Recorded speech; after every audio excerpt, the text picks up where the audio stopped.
Welcome back to Calling All Beings. I'm your host, DJ, back from Japan. No energy, jet lag, and I have no wine with me today at all. None. It is the British Invasion 2. Led Zeppelin versus the Who. Baby, put your hands together for my co-conspirator, Money Nathan. What's up, y'all? Co-conspirator in positivity and UFO talk. How you like me now? Yes. Feel the energy. Can I get an amen? Whew. Amen. Nathan, amen. Thank you. Hallelujah. Nathan, he's been up on that pulpit. My favorite pastor in the world right there to my left. How are you, Nathan? I'm good, man. How are you? I can't believe, folks don't know this. You were just in Japan like 24 hours ago or something. I don't even know. Yeah. Less, yeah. Incredible. So, guess what? In the chat is our other co-conspirator, Deb, a study of UAPs, the host of Deb's Data Dojo. She's hanging out right now, and when the Who get up out of here, Led Zeppelin is going to start first as a result of the coin flip, the honest coin flip of one David Smethurst of Manchester. And once the Who departs, we're going to get Deb in here because she's going to be voting on who had the best topic. Whichever team produces the most thought-provoking topic today will win a piece of AI artwork for each team member, plus their associated mystery guest by Money Nathan. All right, can anybody applaud? Can there be any? Oh, marvelous. Yeah. Thank you, man. Thanks. Come on, Thanks, people. everybody. I'm excited for this competition. This is not your first rodeo, Vinnie, Graeme, Smethurst, Christopher. Come on. And even Davey's got a podcast now, Shifting Gears, man. You want to get your mental health in order, get your life in order, get all that Cheeto dust off your fingers, get on your bicycle, and get with Davey's podcast, Shifting Gears. Anyway, so Nathan, at the start of the show, we wanted to get, in all seriousness, because I do take these bands very seriously. They have changed the world of music and to some degree the world. Okay, DJ, you're clipping bad on my end. Okay, so Kurt, I'm going to switch over to the other band but before I do that, I just want to say that we want to talk about these bands and get these guys' thoughts. And like Vinny said, he's not all that passionate about these classic bands, but nonetheless, called you out. That's okay. I mean, that's okay. There's nothing wrong with that. They represented England and changed rock music. And if I were a British person, even if I didn't love this music, I would be inspired by that because of the fact that it changed the world of music and to the world, the whole world to a degree, as evidenced by that one Beatles documentary. So, Vinny, we'll start with you just because you're at the top of the screen next to myself, and take it away on the Who or Led Zeppelin. Well, yeah, you said it all then. Like, I'm just not that up on kind of rock music in general. You know, I come from a kind of hip hop rap background. You know, I was pumping Run DMC in the mid 80s at school when everyone else was listening to kind of cheesy pop music and stuff. And that's been my life pretty much ever since. Now, what I will say is that I'm sure when any kind of Zeppelin or Who tune comes on, if I'm out, on the town, I'll always recognize it and I'll always dance and have a good time to it. But it's just not my genre of music. So I'm sorry, man. That's okay. That's okay. That's all right.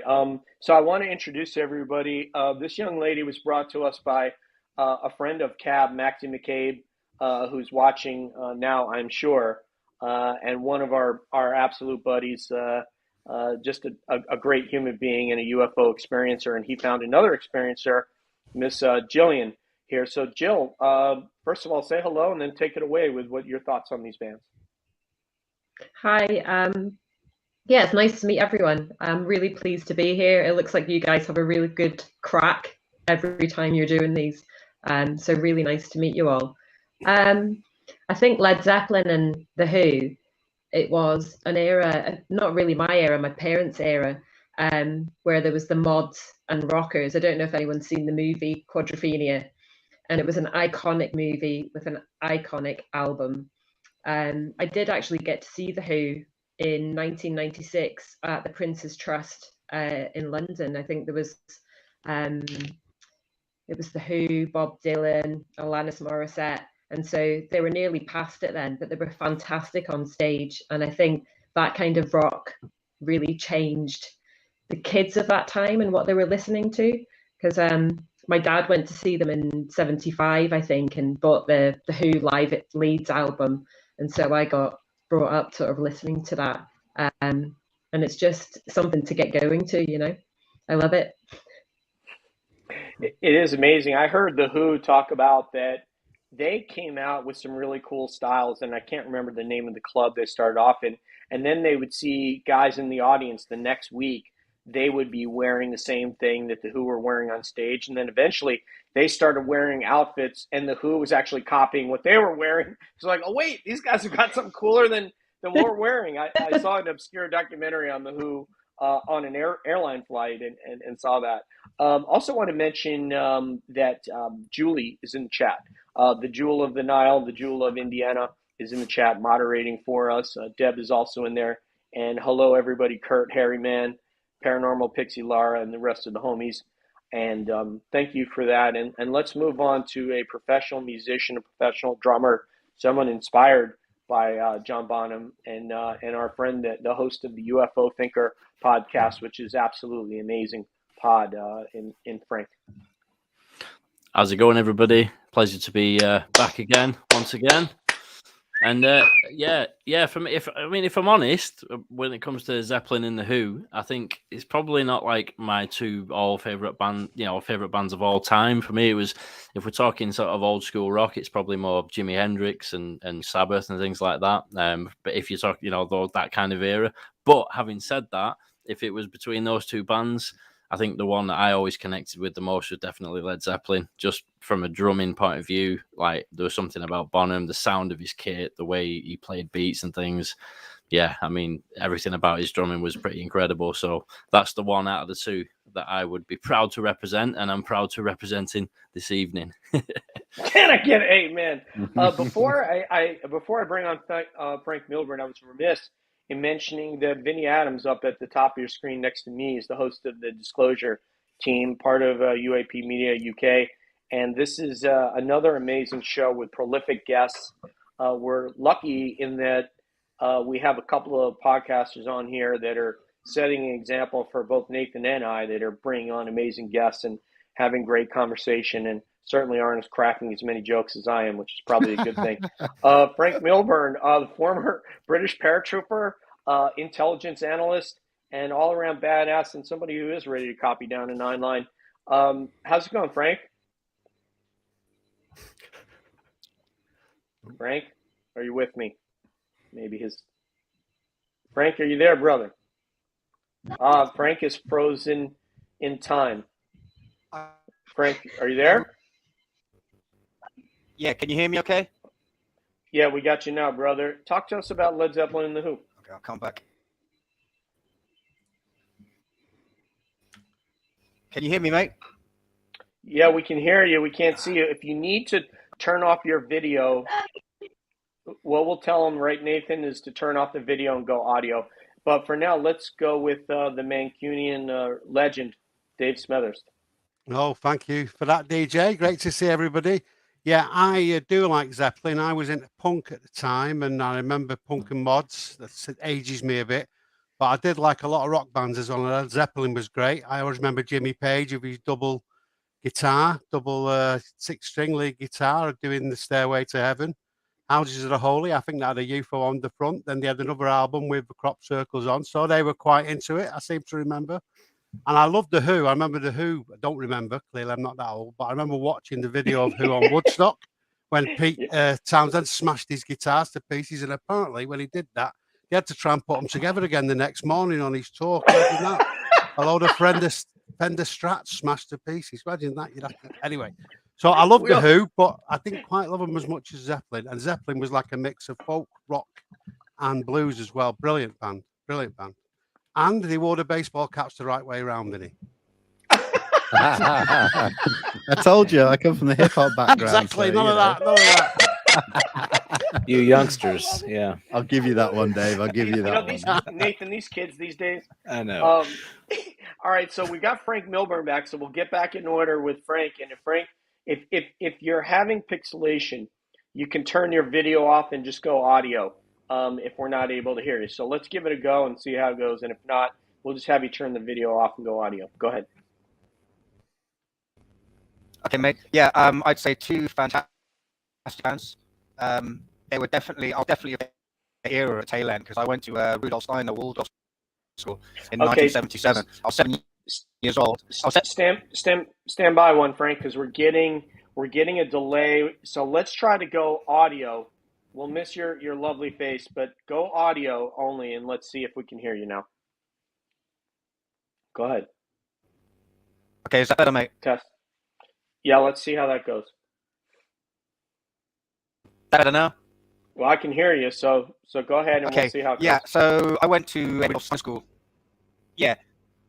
Yeah, so I was 7, and I was in a house with these guys. I lived in Grammy, and the brothers were all like 14, and they were all heavily into like Led Zeppelin, the Stones, the Who, Patti Smith, Pink Floyd. So I was brought up very much with that, and I have to say, I mean, I love the two bands. I really couldn't choose between the Who and Led Zeppelin because they both got very distinct music styles. I love both of them. And also, what happened was, with my stepbrother, we really kind of did like a whole kind of Who Led Zeppelin from like the 90s onwards, and it's something that when we're together, we always play in the car together. It's like the Who, Led Zeppelin, or Rolling Stones. Yeah, two of my favorite bands. I couldn't choose between them. They're amazing. It's got to make you guys so proud to have these bands. Graeme, what's your impressions? You were around somewhat. You're my age, so you were around for while the Who was ongoing and Led Zeppelin before they passed. What's your take? Well, first of all, I've got to say I feel like I'm in the world's worst Brady brunch tribute here with everybody around me. So I'll get that out of the way first. As far as the Who and Zeppelin, well, when I was a kid and I didn't know any better, I used to wonder why a Zeppelin could fly if it was made out of lead. So that was the start. But and Dave's just nicked me Stairway to Heaven. I was going to say I'm on a Stairway to Heaven if I'm on the DJ Calling All Beings show. So I'll get out of the way. To be honest, I was never a metalhead. So I was always burnt with punk and new wave when I was young, when I was in the 70s. And a bit of disco as well. So Vinny's I can see Vinny cringing. Yeah, there you go. Oh, no. I love disco music, man. And ska as well. So a bit of everything, really. But as far as the Who was concerned, well, yes, they used to break instruments, but Pete Townsend apparently used to break them carefully because, as Dave was saying, it was always a case of trying to put them back together again. Wow. So that was apparently how he did it. He used to, I don't know how they used to do it, but they used to do it in a way that they could put them, much easily back together again. So whether that's like some kind of urban legend or not, but that's something I've read before because they were just going through too many. So, I'll tell you what, and you can't toward the end, Graeme. They should have been able to afford one for each day of the week. You would have thought so, yeah. They were breaking something like 100 at every tour. Yeah, it was quite a lot. So obviously it costed them a hell of a lot of money. But I think it got to the point where a lot of bands emulated them as well for spurious reasons, like a string would break or they wouldn't work properly, or they were breaking amps that wouldn't work properly as well. So it set a trend off. So there you go. I love it. Yeah, what it is if you're using the Fender and you're about to get to the part where you're going to break it up, you tell the guitar tech, bring out the Epiphone. We'll switch out real quick. Same colors. Nobody will know the difference. Let me smash the hell out of the Epiphone. Anyway, before we get to Davey, we'll go to Christopher Sharp. This gentleman is a lot of people don't realize that he probably forgot more about rock history than I know. I've had some discussions on the phone with him. So, Christopher, my friend, what do you have to say about the Led Zeppelin and the Who? Well, the Who developed from a group called the Detours. They So I'm just looking at Wikipedia here. Sacrilege.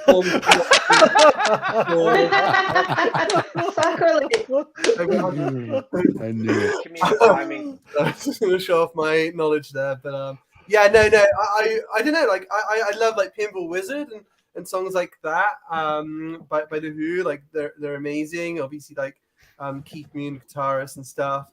Haven't so much got into Led Zeppelin at all, but I guess it was like that movement really of like rock bands that there was a reaction in terms of punk music, you know, and I see it. I don't know. I see like I don't know, man. Like, it's so difficult to get my thoughts across in terms of British music and how kind of like one reacts to the other, and then there's a rivalry between two bands and stuff like that. I just like I love the mosaic of it all, you know. Just but yeah. I think the Who's got to be my favorite band though. So yeah, out of those two. I love it, man. Bring it, man. Davey Johnston, as you can see, I've switched over. In honor of these bands, I've switched over to the UK hat, which I bought for my wife. She said it doesn't fit her quite right. Well, it fits me great. Good luck on my part. Davey, what say you, brother, about the Who and Led Zeppelin? I am from a musical family. My grandmother was an organist in the theatres in London. My dad is a jazz bass player. My brother is a rock singer and songwriter who lives in Germany. I think that was following sort of the David Hasselhoff route to rock. That he moved to Germany, and he'll kill me for saying that, but there we go. But yeah, I have got not a musical bone in my body, but I love listening to music. And last time I was on here, I got referred to as Keith Moon, so I'm slightly disappointed I'm not on the Who this time. But having said that, as Chris Bledsoe told Grant Cameron, the message is in the music, and referred him back to Kashmir. And you've only got to look at, I am a traveller of both time and space, to be where I have been, to sit with elders of the gentler race the world has seldom seen. They talk of days for which they sit and wait. All will be revealed. How I love Davey Johnston, Nathan. Let me count the ways. That was brilliant, Nathan. Beautiful, just beautiful. That was incredible. Yeah. What's your thoughts? Well, my musical chops were sort of created in the 90s era of grunge. Was a big fan of Rage Against the Machines, Tom Morello. That made me much more interested in Led Zeppelin, Jimmy Page, and his guitar playing. Of course, their influence from the Mississippi Delta Blues was also really exciting for me. Both bands have incredibly iconic sounds, though. I mean, you can't like go anywhere basically without hearing something from those bands. They've made a huge impact on the world of music and cinema and TV. But if I had to pick, I would definitely go with Zeppelin. I just love that ethos and hard kind of gritty sound. That's my thing. Thank you, brother. Yeah, that was well put. And just, a little bit of a tour of your musical loves. I'm a fan of the 90s also, and the 80s, because that was my high school years, was the 80s. But I would say this, if I can use the word anthematic, a lot of the Who's tunes are anthematic. They're on, as you guys know, all these different television commercials here in the year 2020 of our Lord. So that shows, how great that music was and how singable and danceable and head bobbable that music was. It's incredible. Obviously, style. There was a little bit of groundbreak there as well, but you're coming right off the heels of the Beatles and the Rolling Stones, who just took what was started and turned it in a direction that was unique to them and beautiful in that way, because it was a little bit different. And none of them were a copy of the other. That is sort of the best thing, is that they originated something. About Led Zeppelin, I would say this. I shared that video of them playing in that studio in Denmark in 1969. And you realize that Woodstock was that same year. And so you have to take that performance that they played in a studio in front of 3 rows of kids who looked like they were on some sort of helium and they were unable to bob their head or raise their fist, where if that were in front of like a British or an American audience, people would have been standing, cheering, just nodding their head, going wild, and these kids were sitting there like, huh? Maybe it was just that, like, awestruck. I don't know. But what I will say is this: if you would have put that band in front of the Woodstock crowd in 1969, clearly we're talking August 15 through 17, 1969. So you're almost at the end of the year. So clearly that video was shot and that music had been written already, probably before those last, let's say 4 months of the year. If you would have put that band up at Woodstock, you would have had 450,000 people going, huh? What the hell is this, man? What is this? The Who played there, obviously, and they got the crowd going. There's no question about it. But if Led Zeppelin would have played that music, they would have said, we've never heard anything like this. There hasn't been anything like this. And I think that's the... Go ahead, man. No, well, let you finish first. I just have a point to make after. I would have just continued on with that point. So go ahead, please. I was just going to say, I feel really bad because I've basically just said I don't know anything. But one thing I can say is I spent time in Jimmy Page's house. Ah! What? Well, so we all know, or it's fairly How common. long were we going to be friends before you're going to mention that, Vin? Well, Next hey, listen, year? Here's the story. So, it's fairly common knowledge that Jimmy Page, for a while, owned Boleskine House, previously owned by Alistair Crowley. Right. Obviously, I spent time at Boleskine House filming the documentary earlier this year, so I can actually say I spent time in Jimmy Page's old house. So that ups my lack of knowledge a little bit, surely. Yeah, I'll tell you what, you just moved up from a 1.5 to a 2.5. This is awesome. I'll take Thank it. you. Thank you. We've seen an evolution right here on this podcast. Don't get too excited. It's a 20-point scale. So yeah. Yeah. But anyway, you're climbing. You're climbing. It's all good. You're on the right. You're trending in the right direction. I got 45 minutes to up my knowledge, so just wait till I come back. But just I just wanted to make that point. Is that if that band would have played at Woodstock, I think people would have just been like, what the hell is this? It's just something that didn't exist prior to. And with the violin bow, if you guys have watched that, he's in that studio and Jimmy Page is playing with the violin bow, and it's just incredible. I think people would have freaked out and said they would have essentially, won Woodstock, if you will, over maybe Crosby, Stills, and Nash. Second performance ever was at Woodstock. So with Sweet Judy Blue Eyes, it'll never be sung like that again. Crosby, Stills, Nash, and Young. Sorry. I've seen that before. Yeah. Yeah. So anyway, so Nathan, we ready to send off the Who? Any final thoughts before? I think we are. I'm really looking forward to this. The Who has the advantage of getting to witness Zeppelin go first. So they're going to be watching, taking notes. I know this crowd; they're meticulous note takers. They're going to be coming back with the heat. You know it. So. We'll see Nathan, you guys. Yes. Nathan, I just want to say, Smethurst, whom I respect a lot, is no General MacArthur in picking first. If I were him, I would pick second, right? Yeah. That's an advantage in my book, but we'll see. We have a strong crowd. We're not worried about that lot. Come on, man. Look at that. There we go. There we go. Yeah. Get the snack talk going. Yes, we'll see you guys soon. Yep. I want to say one thing because we're going to have our mystery guests coming in. The first mystery guest is going to come in at the 30-minute mark. So if nobody's backstage, it's not an issue. If all of you are going to be on chat with Vinny, that's all good. And just be monitoring for when we're going to bring on that second group. We're going to have Deb come on in. So that's going to be 3 places here, plus 4 is 7. And then we need at least 1 spot to bring on that mystery guest. Yeah. Yeah, okay, I know Nathan. Vinny will shepherd them back. So we will see you all shortly. Rest up. Looking forward to it. Bye, guys. So let's see if I get everybody here. Yep. All right.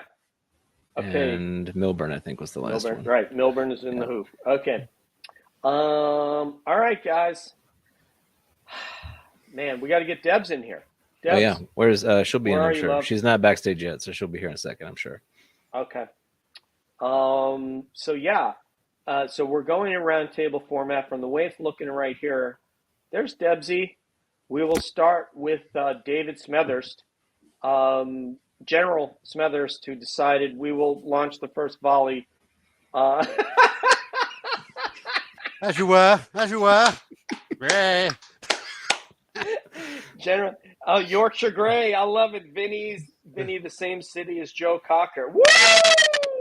Thank you, Yorkshire Grey. He's blown it now, hasn't he? He's no chance of getting his credibility back now after that. And Tony, Gary Newman wheeze all over this lot. Wow! Gary Newman wheeze over the Who and Led Zeppelin. I'll tell you what, Tony, that is strong. If slightly, misguided, I think perhaps Deb can seek counseling with you and help you out after the show. But I do like Gary Newman, no doubt about that. All right. Should we get on with it then, or not? Yeah, mate. I'm going to moderate this round. Nathan will be moderating the Who. And, I don't know how he's going to take that. It might be like, these guys are going to win. These guys are getting the AI artwork. But in 30 minutes from now, this is perfect. So on the hour, we will bring in your mystery guest. David Smethurst, take it away. Are we just doing what we think what the topic should be discussed now, and then we're going to choose one? Yeah, that was what I understood, yeah. No. Okay. Well, wait a minute. We talked about large brain power. You're bringing a topic for everybody to consider, and everybody will have a hack on that topic. Pithy commentary by Nathan, myself, and Debs, and then we'll go on to the next individual team member. Right. Well, I'll try and keep it short because luckily we only did 28 minutes on that introduction, so we're in good time. That's good. So, yeah. So anyway, we'll. Right. Okay. I want to ask you guys if you think these four things are connected, and how much they affect each other.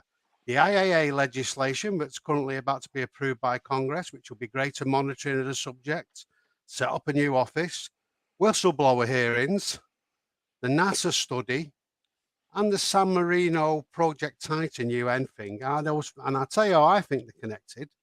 Very briefly, I think the whistleblower hearings could well blow the door open for the IAA legislation to be implemented. The NASA study, who I haven't really got much hopes for, to be frank, could be something where we see public education on the back of that, if it all goes to plan. And we might see the San Marino one doing an international type deal that comes out of all this. So do people think these things are connected, or am I delirious? That's my topic. All right, so basically take that away. Okay, so let me see where we are now. All right, so it looks like Frank Jones, maybe the best drummer in all of UFO Twitter, will consider that topic. Well, thank you very much. Actually, the first little story for you regarding the Zeppelin thing, actually, before I get into Dave's very nice topic that he suggested there.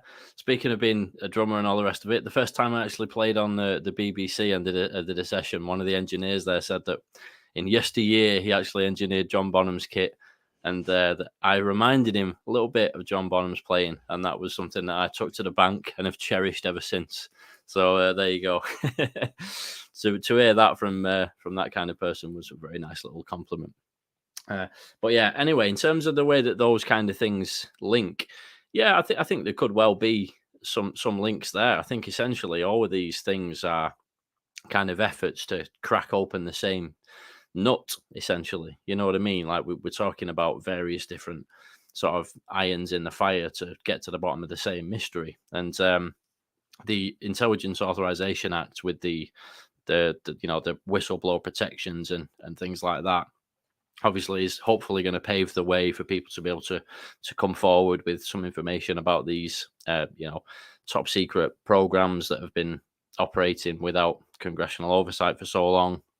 And obviously that would give us some good indications of what actually is information has been gathered and potentially materials and things like that by these programs. And at the same time, the NASA study, is looking at different ways of scientifically approaching this mystery, in terms of, how best to study it, what data sets to look at and things like that. So I think they're not necessarily all linked, as I would say, as part of some kind of a disclosure rollout. Like sometimes you hear people talking about how there's some kind of a grand plan behind the scenes. I would love that to be the case. Be very interesting if it was. But I think it's probably more a case of there's a link there, but in that these are all various different angles and approaches of trying to get to the bottom of the same mystery, but not necessarily directly linked as part of some kind of master plan. I like it, yeah, and I tend to agree with that point. Let's move on to somebody who has outstanding hair, especially when he styles it like Simon Le Bon, which it's cut too short today to do that. But Christopher Sharp, my brother. Hey, it's an excellent topic, Dave. So, I mean, where do I start? So, the IAA whistleblower language, which is connected, well, which is now coupled to the NDAA. That's really, really important in terms of whistleblower language and stuff. And I think hearings are I think they will trigger public hearings, definitely. I think a lot of the people that have come out so far, for instance, can now speak and elaborate a lot more of what they know to the public, and know that they're protected as well, which should bring a lot of ease to them. And I think that's going to provide some more doors that are going to open. I think eventually we are going to get confirmation of secretive programs that have existed, and some other things as well about the fact that we might not know what these things are at first, before perhaps kind of like getting further down that rabbit hole and kind of like potentially confirming non-human intelligence. But yeah, I think that will legitimize efforts such as San Marino. But it depends when that happens. I think the San Marino decision may come within the next year. So if we make enough progress within the next year, then that might be a very, very good catalyst for that occurring. And then more pressure will be put on NASA at the same time as well. I think there may be some kind of like, not a grand plan, but there is a plan to a certain extent. I mean, if you look at the pedestrian emails, for example, you'll see one of the conversations that Tom DeLonge had on there was about having a public educational program fronted by NASA, and also having some efforts led by the DoD with ODNI and NOAA as well, which seems to have happened to a large extent. So you never know. It's certainly an interesting series of events that we've got ongoing at this current moment. I'll tell you what, I just want to say cheers to everybody. I have a couple beers here. I hope I'm not the only one drinking other than Vinny. So, not that, I think it's great to drink during the day, but you should all be drinking. Anyway, so let's pass it on to Mr. Davey Jones, please.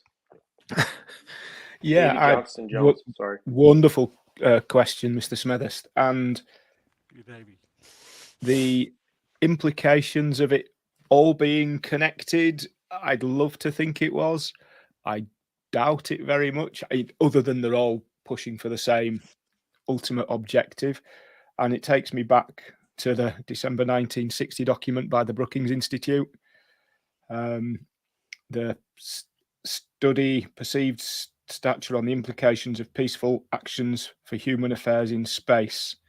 And the last 2 pages, the implications of the discovery of extraterrestrial life, where they talked about exactly what Chris referred to there, and this need for public education, and the public wasn't ready, and it would have to be slow drip, and it would have to be stage by stage. So maybe it has been going since 1960, this plan, this program. I would love to think it had, but I really don't think anything in this world is that organized. I want to say your mustache and goatee program is really going well. I think at the moment you've gone from Heathcliff to this new look, and I'm in favor. I like it. Nathan's like he's nodding his head, and he's sort of agreeing with this. Beautiful. Nathan, me and Vinny are both growing the mustaches for Movember as well. So love that. There we are. Nathan, pithy commentary from you, and then Debs.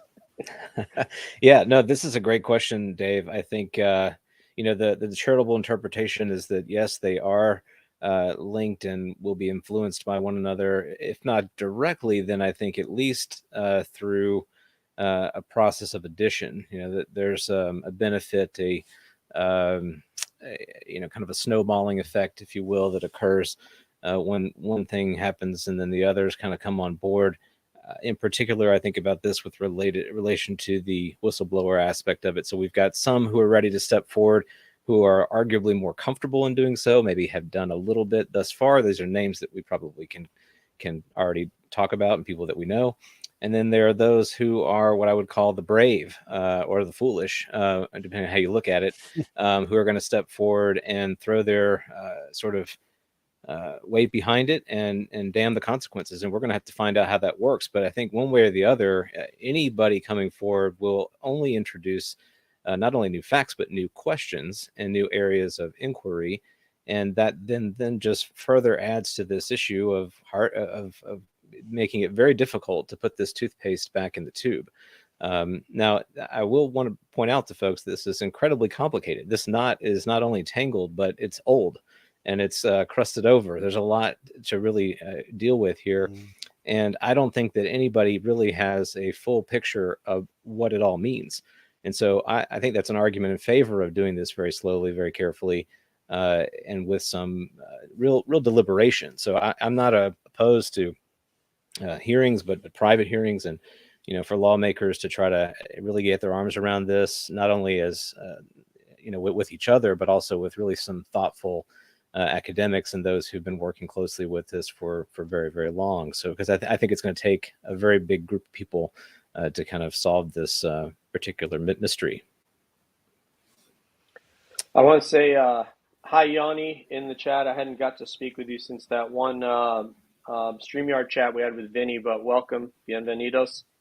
And man, this is a great topic, but let me give it over to Debs first, the study of UAPs. Hello, everybody. Hi, Debs. Who are you?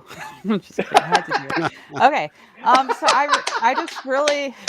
I really wanted to chime in that when I agree with some of the things that were said, but I also have a concern that people are like hedging their bets. Like they're putting all these things in place so they're covering all the bases.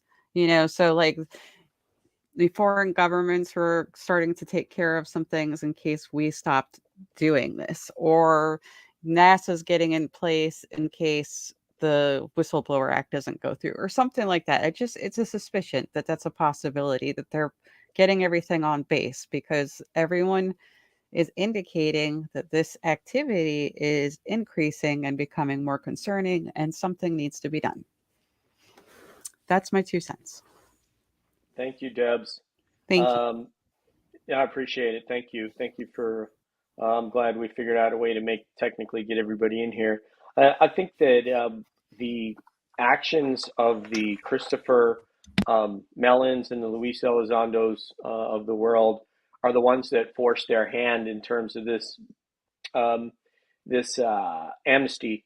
And I think that's a direct result of that. I don't necessarily think it's connected, but I believe that they forced their hand. You have younger legislators here who were not, talking about Gillibrand, Rubio, and then the associated Congress women and men that were not read in on this, but as a result of what they've done, they've sort of forced their hand to where they said, we want to hear from these people, and in order to get some people to come forward, we're going to have to do X, and it's just happens to be to our benefit that's happened. But I think it's to the chagrin of the folks that have in mind to keep this under wraps, i.e. the DOD, et cetera. But great topic, David. If I got that right, did I answer that? Did I answer what the question was? You did indeed. Okay, because I was typing to a mystery guest during when you were bringing the topic forth, and I wanted. No, the person who's backstage, you're not in the wrong spot. The other mystery guest is coming on for this group. You're for the next one, but right now we have enough to fit 2 people in there by my mathematics, so we're okay. Okay. All right. The next topic, looking at what I'm looking at right here, is Frank Jones. Where's those diligent symbols? Oh my God, Frank. Sorry, I pressed the wrong button. Don't worry, I'm still here. It's all good. Yeah, so actually, this actually follows on quite nicely from Dave's question there, and it's an interesting one, that, Dave. I'll send you a signal message about that tomorrow to go into your one a little bit further. But what I was going to talk about was specifically kind of zeroing in on the whistleblowers aspect. And obviously, there's been a lot of talk about that, and this talk about whistleblowers coming forward to reveal details of these top secret government UFO programs, which have been operating outside of this congressional oversight for a long time. And it's kind of unclear at this stage as to whether the public will actually get to hear about any of the details that do get revealed by these whistleblowers, or whether it'll all be in closed hearings, etc. And if all of this talk about whistleblowers, is accurate, as it appears to be, because it's coming from pretty credible sources and quite a few credible sources as well, and the whistleblowers do come forward to Congress in the near future, what do we think that the public will actually get to find out about what the extent, is known about or materials held by these programs? Could it end up being more of a kind of official acknowledgement that UFOs are real, like even more so than the sort of already is, or would it be a case of, we've got like HD videos and crash materials, but we still have to keep all of the, what we understand about that locked up for national security reasons? Or are we going to see some actual, genuine transparency with the public in terms of specific details about what extent of materials is held and what actual photo or video evidence or what's been captured on sensor systems? Like, basically, how much of that will actually trickle down to the public if these whistleblowers do come forward? To keep it in order, we'll go back with Dave. We'll go to Christopher, and we'll go to Davey, and we'll try to keep that order if we can. Go ahead, Christopher. Excuse me. Dave? Go ahead, Christopher, please. No, Dave. I'm sorry. Go ahead, Dave. Yeah, I think there's 4 things with that. I'll try and just be quick because obviously we need to get through all this. But I think there's 4 hierarchies of information. The fact that they're real, then there's the fact of their existence. Then there's the fact of i.e. the nuts and bolts, crash retrieval bodies, that sort of thing. Then there's the fact as if they've been contacts and what sort of deal. And then there's the nature of our existence and reality. They're the 4, for me, really simplifying it, of what could be revealed. And I think that the disclosure train will stop at probably just below the sort of bodies, and certainly not past the recovered craft and bodies. I don't think it'll get into any contacts, and certainly not into this nature of reality. And it's interesting, there's pressure coming from in the field about the experience of field and the other things. There's legitimate pressure coming there. And there's this sort of uneasy thing about we can't go on too much about that because it'll shock the public. So I think we might see it land just below where I think the rubber hits the road, which is a retrieve craft. So that's my answer. Wow. Just below that. Yeah, and maybe, Okay. but it may be that the way it's going, these whistleblowers are going to talk about the stuff they've been talking about. So if I can revise my answer, I think it may well be, about craft and what they've worked on, but I don't think it's going to go much further. But I don't know if they'll be able to stop it. It's really, really interesting. That. For clarification, Dave, does that mean reveal to the public or in closed session? Oh yeah, no, I meant I was talking about the public. I think that it's probably going to go. I don't think they'll go much further in the craft, though, even with the senators. I think the deals thing is. I mean, I don't know if that's true, and certainly the nature of reality. That's all. Who knows? The nature, but, nature reality. And my hierarchy, and my sort of hierarchy of things. Christopher Sharp. Once the first domino falls, it's going to be very, very difficult for the gatekeepers to control what's going on and the narrative to some extent. From my understanding, there is a tidal wave of whistleblowers ready to speak out. Many, not tidal wave. Correct. Yes. Japanese tsunami.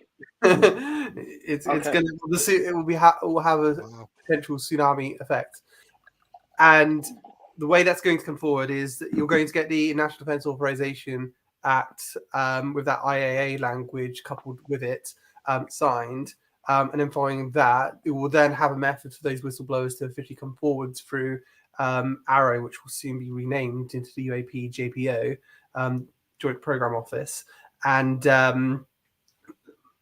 they'll have to find some way of getting that information out. Now, the hearings, from my understanding, I think you might just have to start it from base point with the Nimitz and other accountants saying, look, these are not Chinese drones.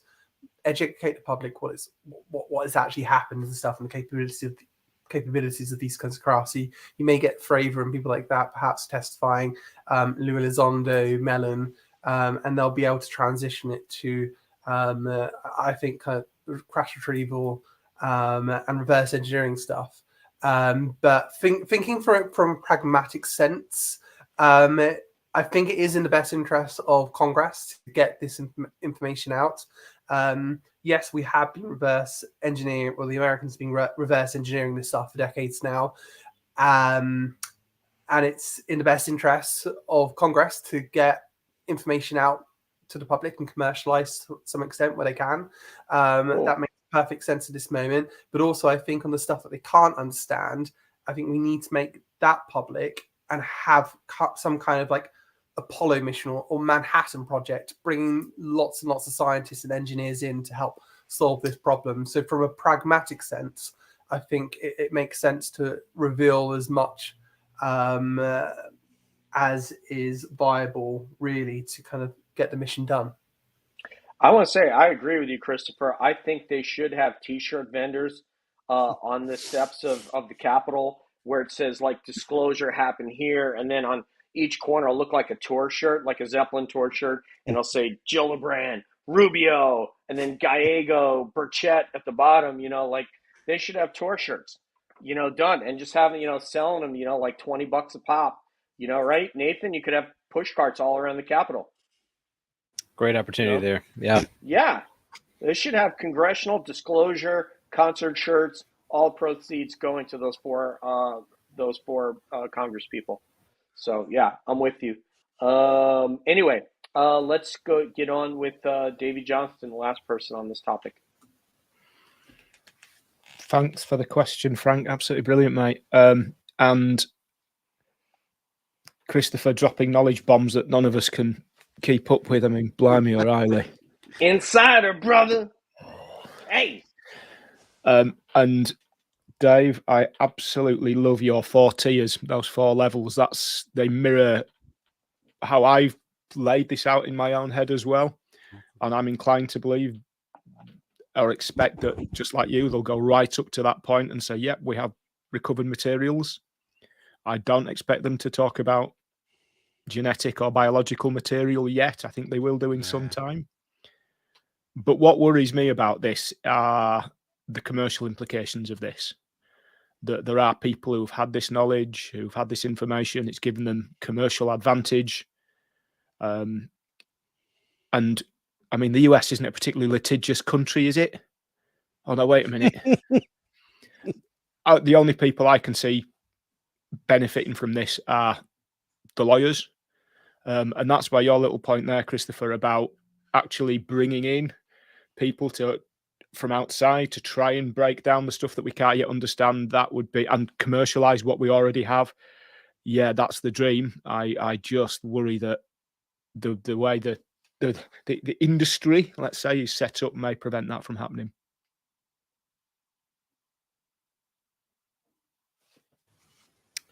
Yeah, great response. I don't know what happened to DJ. He'll be back, I'm sure.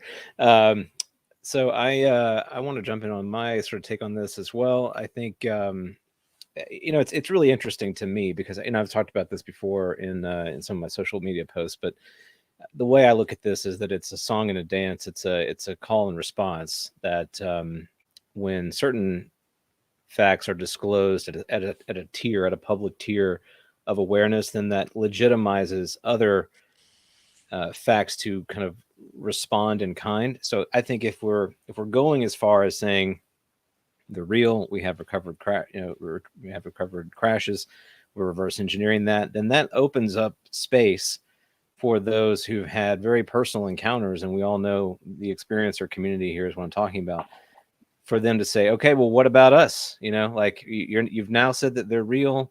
we're going to go there. We are coming forward and saying that we have had direct contact with whatever these things are. And I think, it doesn't necessarily mean that we're going to get immediate legitimacy on that, but I think it does allow for that conversation to move forward in a far more legitimate manner. And I think the world is probably more ready for that than we might think.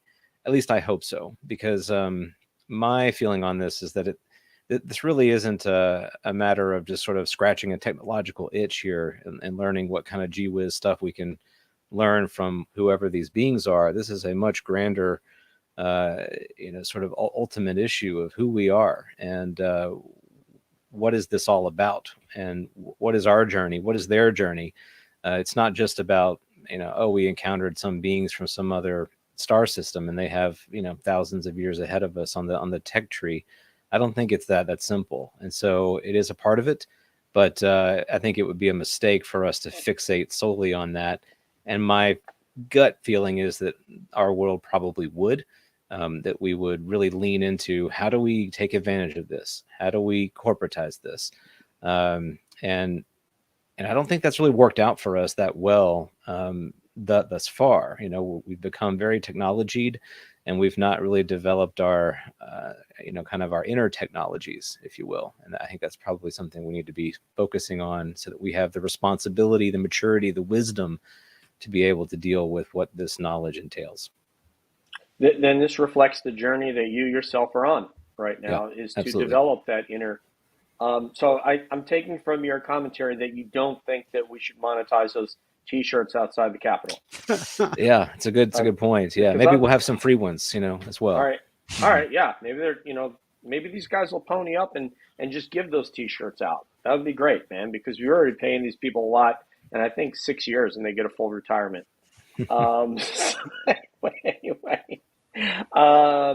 So let's see who's next. So that was. It's Deb. That's me. Yeah. That was Deb. Yes, ma'am. What's your take on that, Deb?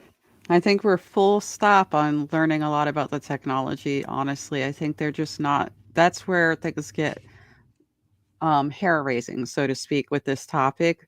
They really watch people who study that aspect, and I think that they're not going to want to share that at all.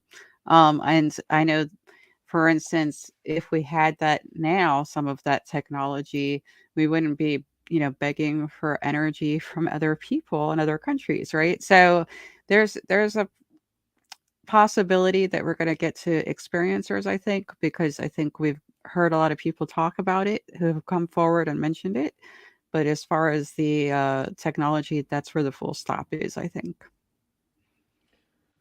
Thank you, Debs. I'm glad you said that about experiencers, because I feel like that Congress, we should get on Capitol Hill, we should get experiencers that have been vetted, just normal civilians, not necessarily a military person with a pilot rating or something, or a sensor operator. I think we should get some just people that have been interviewed by various people and have been deemed credible by whatever criteria they would apply to that, and then get those folks on. I really would like to see something like that.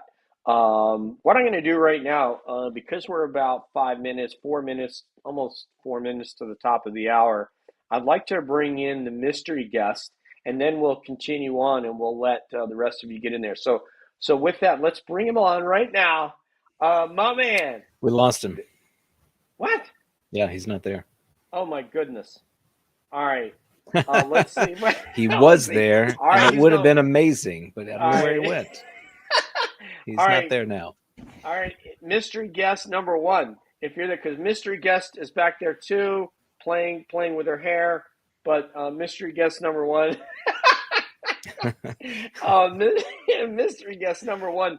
If you can get back in here, sir, we'll do that. But in the meantime, let's go with. Well, actually, everybody's put out their topics, so he's the only one that remains. No, I don't think that's right. Did we miss somebody? And he's back. He's back now. Do you want to bring him on? Okay, let's bring him Davey. on. Okay, I didn't know Davey didn't get it. Okay. Let's waiting get on. him I'm waiting on his. Here we go. Here we go. Yeah. Whoa! Put your hands together for the handsome man. Put a smile on your face. Where you at? I don't know if he can hear us. How's it going, Can Ash? you not? Oh my! He's goodness. gone. And just Maybe like he can't hear us. Okay, it's terrible when someone can't hear applause. that. All right, Let's see get if to we can. All right, yeah, let's go ahead and get to Davey Johnston, and then we'll bring him on. He's got to get himself sorted out. Perfect. So my question is something that's been keeping me awake at night for years and years. So I want you all to hunker down, take a deep breath, and prepare for this question. What vacuum cleaner should I buy? Oh, hang on a minute. Am I on the right podcast? Shoot, sorry, guys. These are the ultimate questions, yeah. A lot of people are waiting for Vinny's vacuum cleaner episode. Everybody just be patient. We're going to have that. We're going to get to the Dyson. We're going to get to the Shark. Nathan, I don't know if you have a Bissell in mind. We're going to get to it. So just love be it. patient. Vinny will get that episode. All right, go ahead. Sorry, Nathan will read the instructions. Back to the right podcast. Okay, go ahead. So this actually ties in really well with the questions we've had so far about the next stages of where we go with this. And I'm acutely aware that I would say we've had confirmation. We are awaiting disclosure. We're moving towards gaining an understanding of perhaps what this phenomenon is. And certainly with things like ISA, the whistleblower legislation, we should get a form of disclosure. So my question would be, what's next? Should we be going out and talking to the academics, the theologians, these people who have been working on this? I mean, again, I go back to that 1960 document from the Brookings Institute. They were looking at it then. They were bringing in experts in their different fields to prepare this work. And I know Diana Walsh-Pasulka, Gary Nolan aren't the only people who will have been involved in this.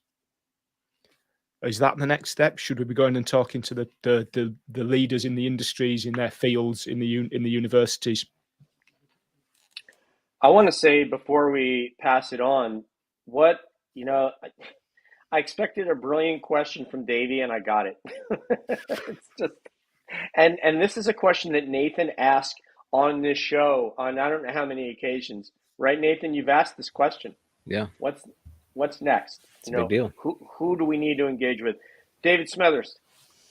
Yeah, don't forget. Have you done one, Chris? Have you done one yet?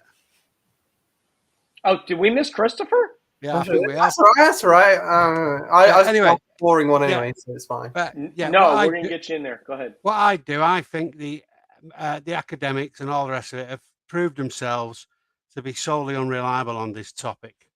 So the only way, and we need to be involved, don't get me wrong, we need their expertise, we need that, that confirmation.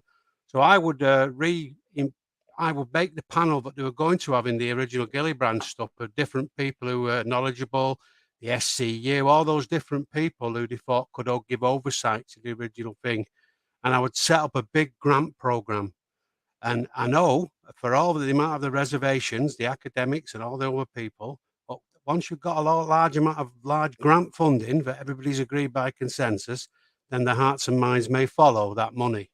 And that's what I'd do. I'd fund it up, set it up properly, identify a proper sort of range of topics, going from issues around consciousness and more sort of idea breaking to more technical stuff around power. And I'd do that, and I think you'd have to put money into it and structure it to make it happen. I think if you trust the powers that be, you'll forget about it. They'll be there forever. I mean, look at NASA. Christ, they're just in a circling pattern, doing nothing till something happens, and they're just a sort of microcosm of the whole establishment on this issue. They haven't got the bottle to do it. I think you're saying it wrong because Christopher said NASA, so I think there's an ER on the end of it that you're not pronouncing. NASA. Yeah. NASA, DJ. NASA. Yeah. Marvelous. Oh, yes. All right. So let's go with Frank Jones, please. Yeah, well, I mean, I think what made me think of that is something I've kind of been forced to kind of bring into a bit more focus recently, which I'll come to in a minute. But I think basically it's just a case of getting everybody on the same page. Again, it sort of links back to what Dave was talking about earlier, where there's so many different, prongs kind of prodding the same thing, and it's just a case of trying to get everybody to catch up with each other and that kind of thing. But in terms of like something that's what I was talking about that I've had to kind of consider a little bit more. Sometimes I perhaps think about this disclosure thing of like an exciting revelation and, you know, better videos, and I want data, and, you know, I want kind of some confirmation of crash retrievals and things like that. But when we were at the UFO identified minicon a little while ago, I spoke to some pretty interesting people. I won't mention the names because they don't want to actually you know, step into the public eye at the moment, but people who are very kind of credentialed at top UK universities, who are dealing with the actual psychological impact of what's going on individuals. And it was also something that Whitley Strieber was talking about. I think he was on that UFO podcast a little while ago, and it's like experiences are one of the last remaining parts of society that you can ridicule for having an extremely traumatic experience. And the experts that I was speaking to are trying to consider how to actually help people who have been affected on a very personal level by these, you know, life-changing, like horrific experiences. And whatever those experiences actually represent, you know, whatever reality that is, whatever, you know, whether you believe that it's interdimensional or extraterrestrial, whatever hypothesis you put forward, these things are massively negatively affecting these people's lives, you know, in a way that like they can never recover from. I mean, some people have positive experiences as well, but I think that is probably something that I've kind of realized that we need to really consider more in terms of bringing those people, the experts in helping people heal, you know, bringing them into the conversation. And to that end, Debs has a. I want to, if she can, Deb, if you can pop up real quick, and just your UAP group that is in terms of mental health. Can you just talk about that real quick? Yeah, so Ted Rowe founded UAP Medical Coalition, and a lot of people in the community have joined, including someone in this panel. And there's a forum for medical and mental health professionals. We're trying to find evidence and data and prior research and provide it to the professionals so that they can help experiencers and give proper treatment. Can I get an amen? Deb is not only talking about what she's going to do, but she's actually out there doing something and devoting her time and her training and her education towards it. So obviously we're proud and honored to have her as part of CAB for that, among other reasons. That's right. All right, so we've gone to Mr. Jones. Mr. Shop. Hey there.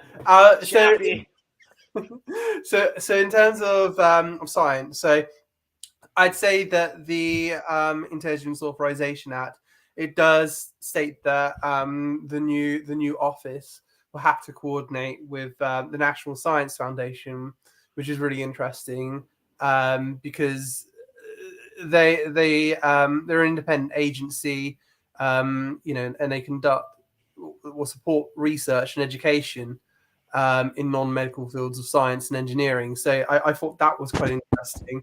And also there's supposed to be there's going to be a science plan as well to actually develop theories about how these things work. And I thought it was quite interesting as well in this language was that that they have to create the science plan to account for characteristics and performance of UAP that exceed the known state of art in science or technology, including areas of propulsion, aerodynamic control, signature structures, and on all sorts of things, basically. They're talking about this as they know it exists, that they do not think these are drones. So that was just an aside there. But in terms of next educating in terms of what happens next, so that's going to happen once the actual NDAA is signed. So you will have that science plan enacted if it goes through as it is at the moment. So that will happen. So I think what will happen as well when all this stuff is happening, you're going to have TTS, it's called now. They'll be doing all their movies and books and stuff, trying to educate the masses about this.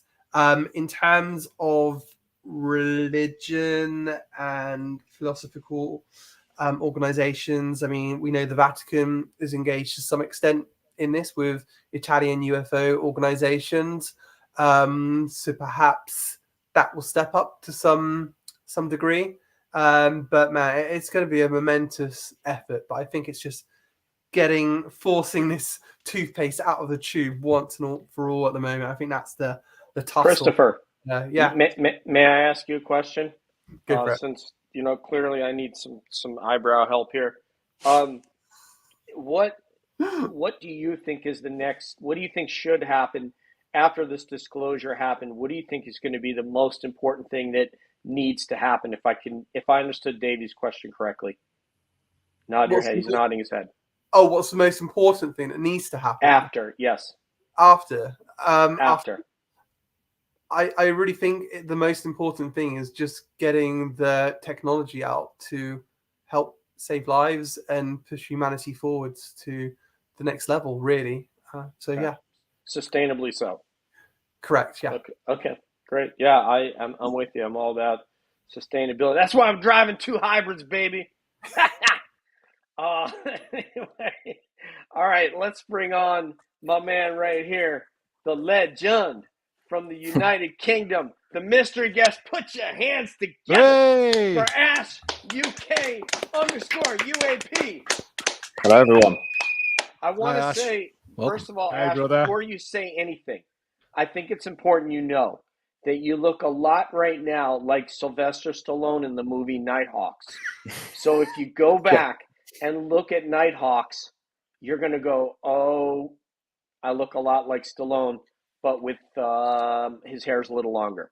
Okay, so check it out. And he is, by the way, a police officer in that film in New York There you City. go, then. It's meant to be. Get it, amen. Thanks for having me. Good to be here. Yes, sir. It's an honor. Okay, so you are going to present a topic. These guys are going to consider it. And by the way, Marky O'Boyle is in the chat. Hi, Marky. We're going to have you on the next one of these, man.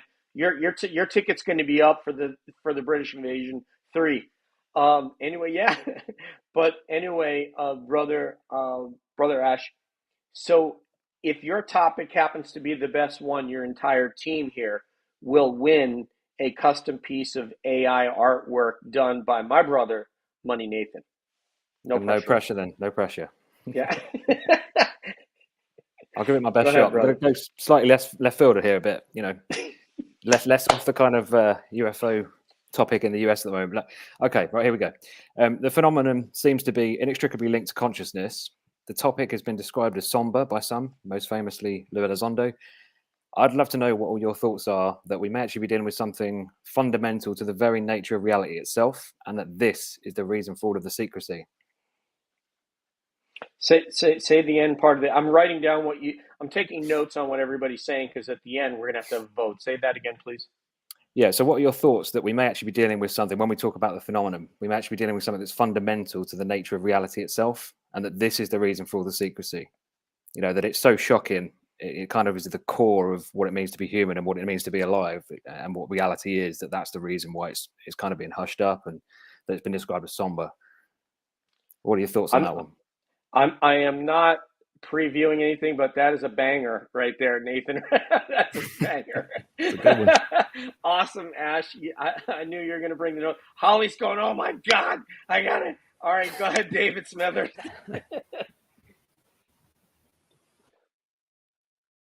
And turn your mic on, please, so we can hear the brilliance. Yeah, oh God almighty, there you go. That's a blast from the past, isn't it? Like on mute. I've not done that for a bit. Anyway, that's a nice, easy one, isn't it, to kick off? Thanks for that. Thanks for that. Very nice.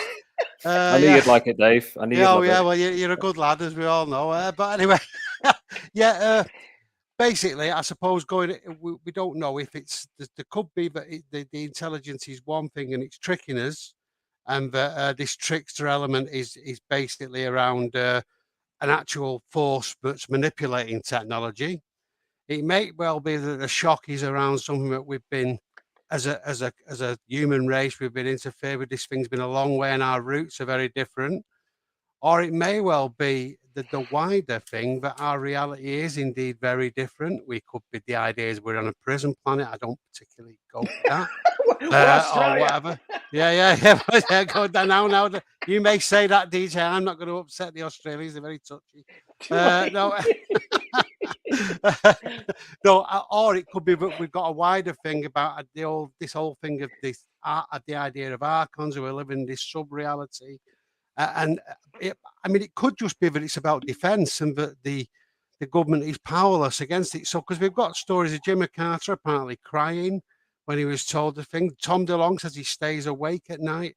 What could make you do that, So my suspicion is it's either something pretty shocking that is beyond just religion and DNA and all the rest of it, or it's something pretty existential in that we might all be, hopefully not. We can talk about it calmly, but there may be an impending cataclysm or something's going to happen.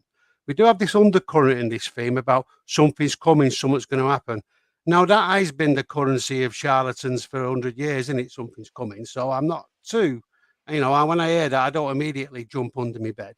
But nonetheless, it is something. So to answer your question, I think it's too difficult to extrapolate. And whether the philosophical implications would be that scary that most people would get it and we're not being told it, I don't know. So as you can tell, Ash, I don't really know, mate, but I suspect it's somewhere in the middle of complete shock, existential shock, and a very mundane, prosaic explanation, and we're being tricked. I think it's somewhere in the middle. You know what's interesting is not only has, as Ash pointed out, Lou Elizondo has said something very similar to this. Rick Doty on his first episode on Cab told us that he said this. He felt the same way, that there were things that scared him. And if you guys have met Rick Doty in person, he's not the type of individual who scares easily. He actually, before he was a combat controller and then an OSI special agent, he actually was a New Mexico State policeman after that. So Rick Doty is an absolute monster as a person in law enforcement and special operations, so forth. So he doesn't scare easily, and he said there were things that scared the hell out of him. So that would lead to that. Plus, Jim Semivan said as much. If you listen to the brilliant episode with Stuart Davis on aliens and artists, he said something like that the government doesn't know how to explain this to people. They don't understand what it is, and they don't know how to explain it, and that's why that they hide it, because it's not easy to say to the public, we're not in control. We don't know what this is. I wouldn't want to be the spokesperson to say that, or the person who was called the Secretary of Defense or the President, anyone in the NCA, the National Command Authority, to say that. And so I kind of understand their position, even if I'm unhappy with the way it came down. Let's go to the next person before Christopher Sharp is going to go last, but let's go to Frank, the UFO thinker. All right, mate. So... Darren Till in the house. Yeah, Holly will love that one if you're there, Holly. A nice bit of Scouse for you there. Oh.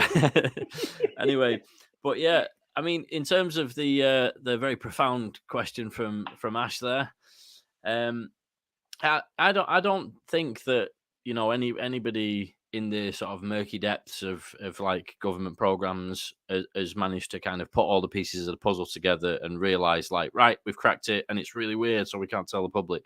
But I think even if there's like DJ was just saying, if there's even a little bit of this which is really weird and unexplainable and could be pretty scary to the public, that's a pretty good reason why it wouldn't be disclosed to the public. And especially if that taps into something about the very nature of reality itself. And, if you listen to people like Hal Puthoff, he's talked about the fact that there are new types of physics being hidden, have already been discovered and are being experimented with and being used, in perhaps in conjunction with private industry, or maybe just in private industry, and also in cooperation with, top secret government programs as well. And if some of that new physics is very destabilizing, again, that's another, the new physics, who knows what that is? I'm not a physicist, but even perhaps the actual new physics they're talking about could actually tap into some elements of the very nature of reality that, is pretty terrifying. And I think that's the thing. Even if only a little bit of what is known, I don't think they've got the full puzzle figured out. But even if a little bit of that is something really profound about the very nature of our existence or reality, or then that would be a good enough reason to keep that under wraps pretty tight, I think. Wow, that is a very, very sober take from a UFO disclosure advocate. That is a very sober take, and to espouse an opinion like that, you have to be able to look outside your own interest, and that's just yet another impressive thing about you, Frank. Who's next? We have yes, Christopher Sharp. Yes. Hey there. So thank you. Great question. So on the consciousness component, so obviously there's a potential link between quantum physics and consciousness. And if that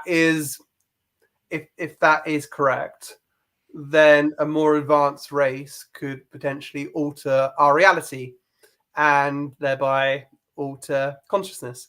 So that's very, very interesting. Obviously, as well, that we can't interact with a lot of things that are real. Like we can't interact with, so for instance, like radio waves and stuff like that. We can't see that. We can't perceive that ourselves. So, I mean, there may be a disturbing aspect there. But I think one of the other disturbing aspects is, I mean, a lot of these things started appearing, especially around the nuclear sites, when we started learning the secrets behind the atom. And I think that's very, very important. I feel like we as a human race are like the caged gorilla. That's very, very frightening to someone who's looking from the outside. And then when we started kind of finding the secrets behind the atom, it was kind of like just finding the keys to getting out of that. So I think potentially someone wants to put us back in there. So about the cataclysm and stuff, that may be one option.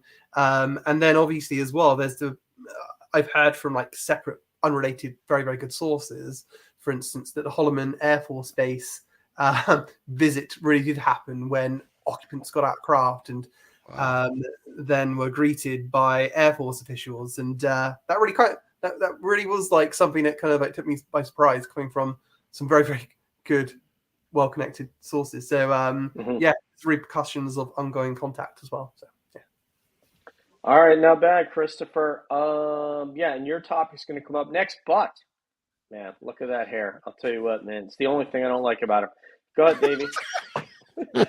I'm going to be an awkward sod, and I'm going to throw this back to Ash because me and him have had a few chats around this.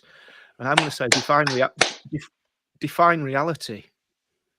I really don't think we know what reality is yet. I think that there's different ways of looking at that. I mean, we live in a material scientific paradigm. If we go back 300, 400 years, that vision of reality, that version of reality was a very different one. I would argue if we go back 2,000 years, different still.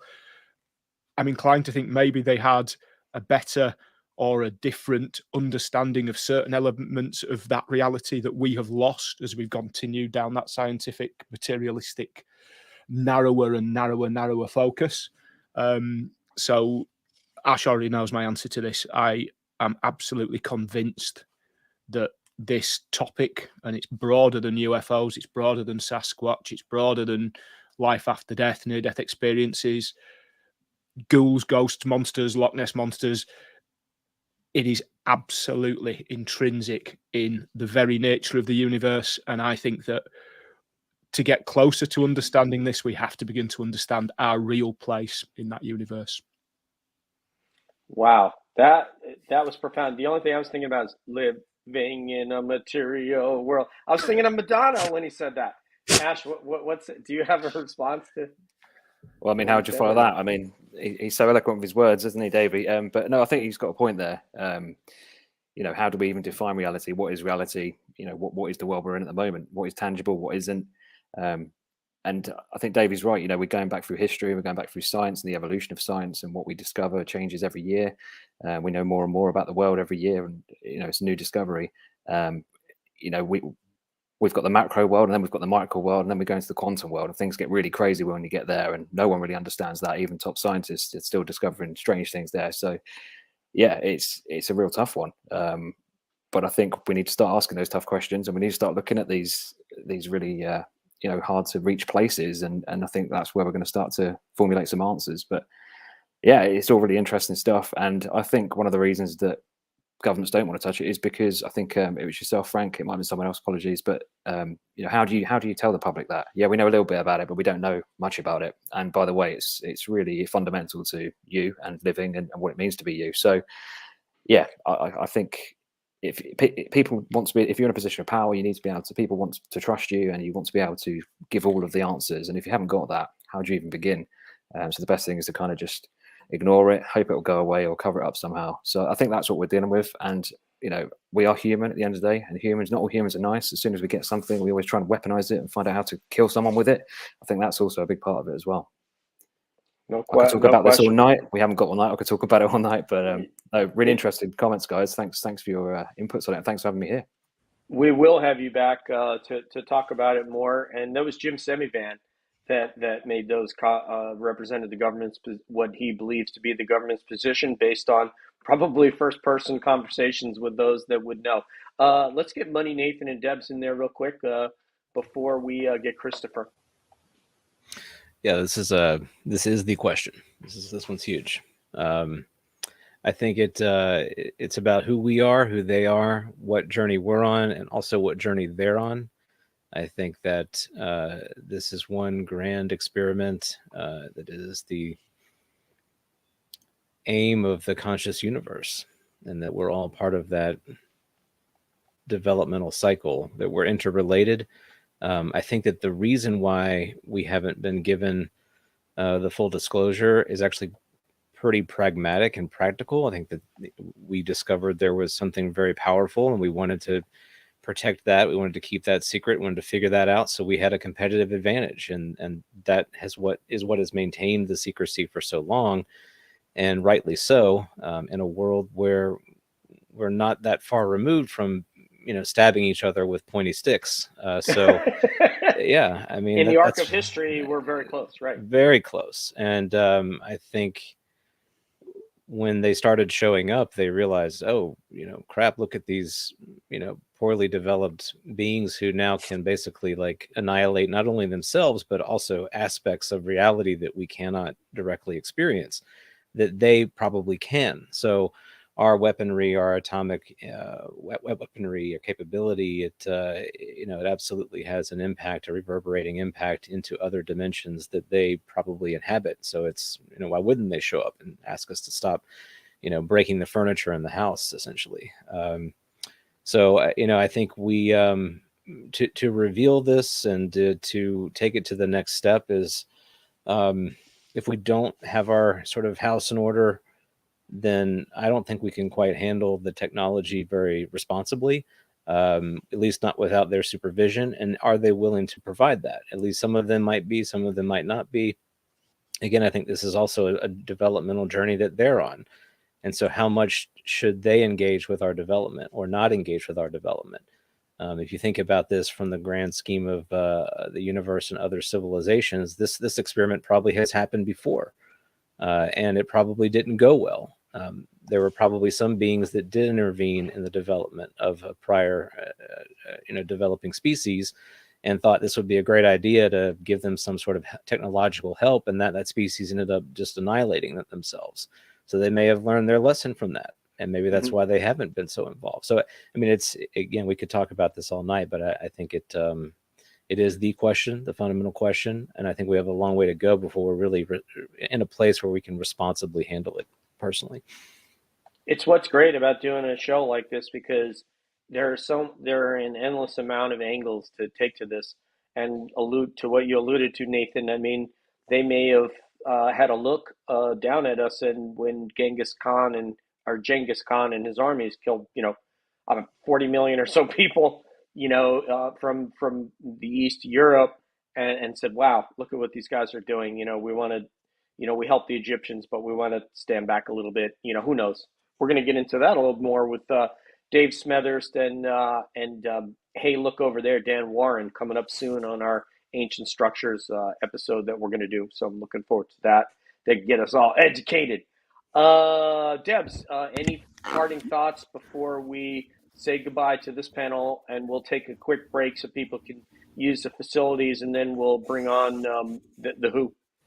Well, what's interesting about this topic is it is the concern that people have of, is that why there's so much caution?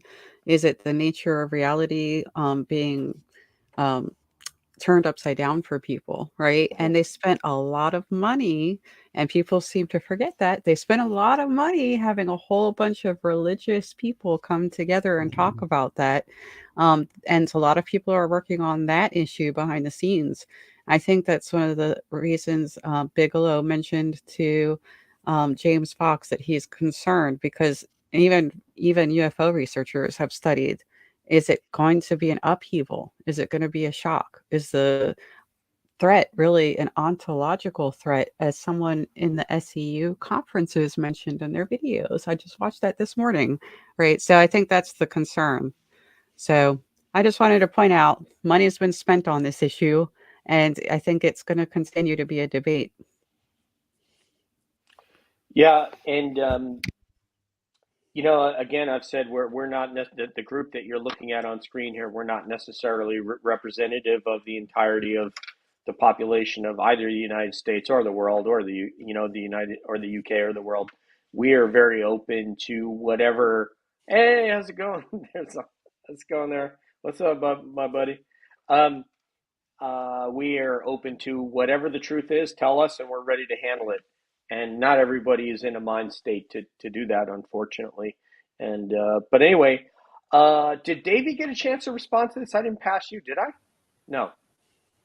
He gave it back to Ash, but I know we He didn't did. get Chris a chance to introduce the topic, and I don't know if he wants to do that. Christopher, go ahead, sir. Yeah, hold up. Okay, so publicly, the US Air Force seems to be trying to brush this aside in terms of a topic. However, we know that recently the Air Force and FBI raided homes of a man who ran an Area 51 website. And also, we know as well from a recent story that a source told me that a mid-grade Air Force officer was reprimanded and admonished by their chain of command for reaching out to task force members, UAP task force.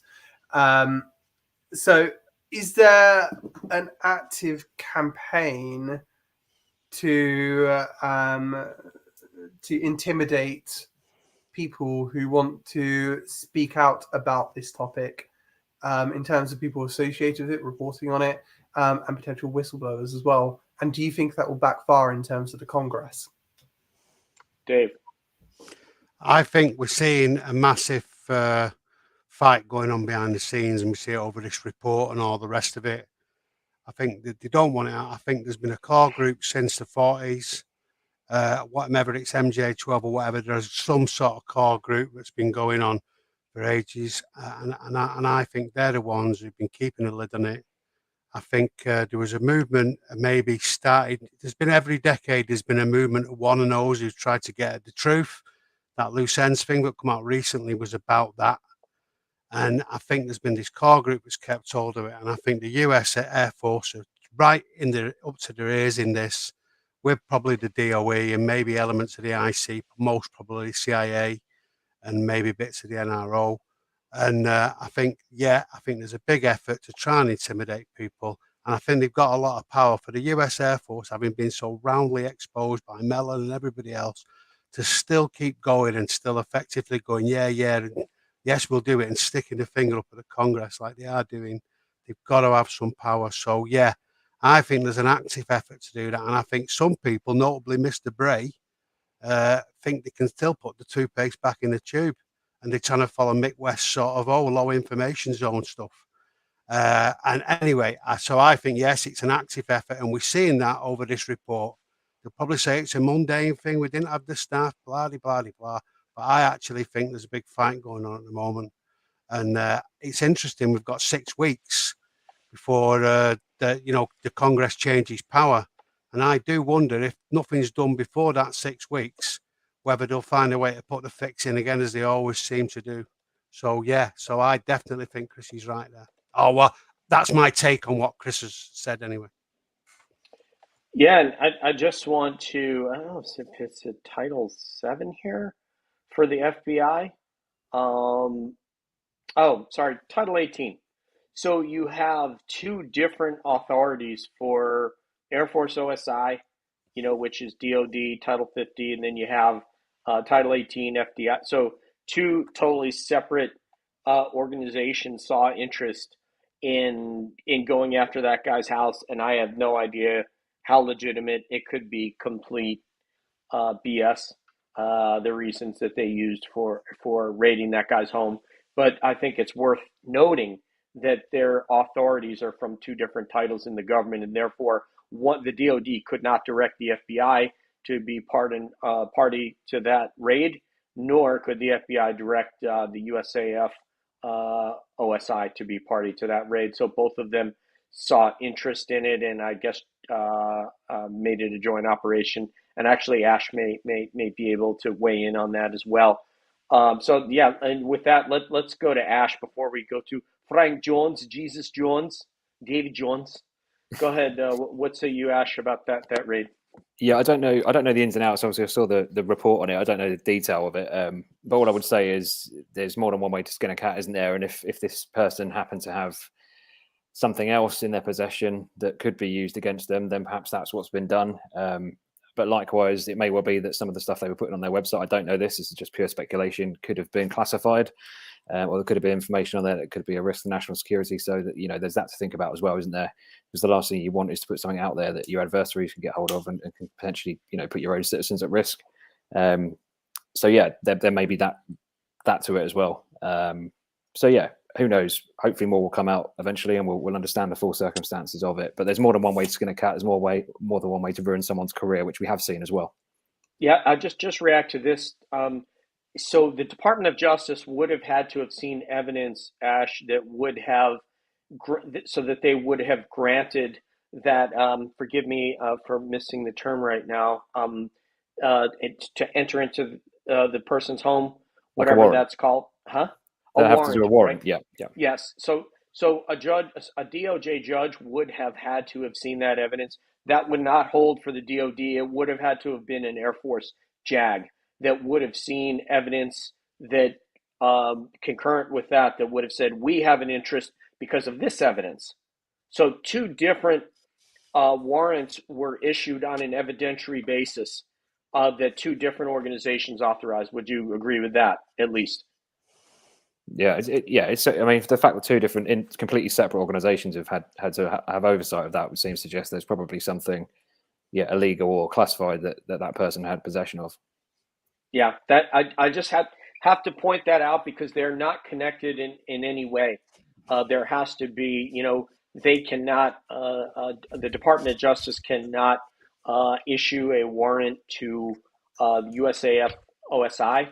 And by contrast, an Air Force JAG cannot authorize a warrant to the FBI. So two separate entities. All right, who is next? It's Frank Jones, the drummer, an analyst. How are we doing? Well, yeah. I mean, in terms of the FBI raid and things like that, I've actually been quite busy doing drumming and analysing over the last couple of weeks. I've not had a chance to look into that particular case. But I think, so I can't really speak about that particular thing without knowing all the details. But I think more widely, going back to what Dave was saying and some of what Chris was saying there as well, I think looking at the bigger picture, again, it's spoke about a lot, isn't it? People say, oh, the government this, the government that, and all the rest of it. But really, I think what's happening is there's a group of wanna-knows who have been, trying to get to the bottom of this from a pretty high up level in terms of like some of the scientists and people who've been involved, people from the intelligence community over the years, over the decades, and they've been trying to get to what the in the knows know. And there's all kinds of wriggle out attempts from whoever it is who's in the know. And again, it's a whole separate podcast and separate debate about what they actually know, the extent of what they know. But going back to that Loose Threads, incredible 240 odd page article, that sort of very thoroughly documents this group of wanna-knows going back decades and decades of trying to get to whatever is at the heart of that nut that they're trying to crack. And those that are actually holding on to that knowledge do appear to be going through all kinds of different techniques to wriggle out of revealing any of it. And I think that's something we'll continue to see going along. And I think, like I say, the government is such a huge organization. You've got the wanna knows, you've got the in the knows, and then you've got probably 90% of the government are just in between, who are just doing jobs and don't have any interest in this at all, and don't have any allegiance to either of those two groups. And they're kind of caught up in the middle of that tug of war between the in the knows and the wanna knows.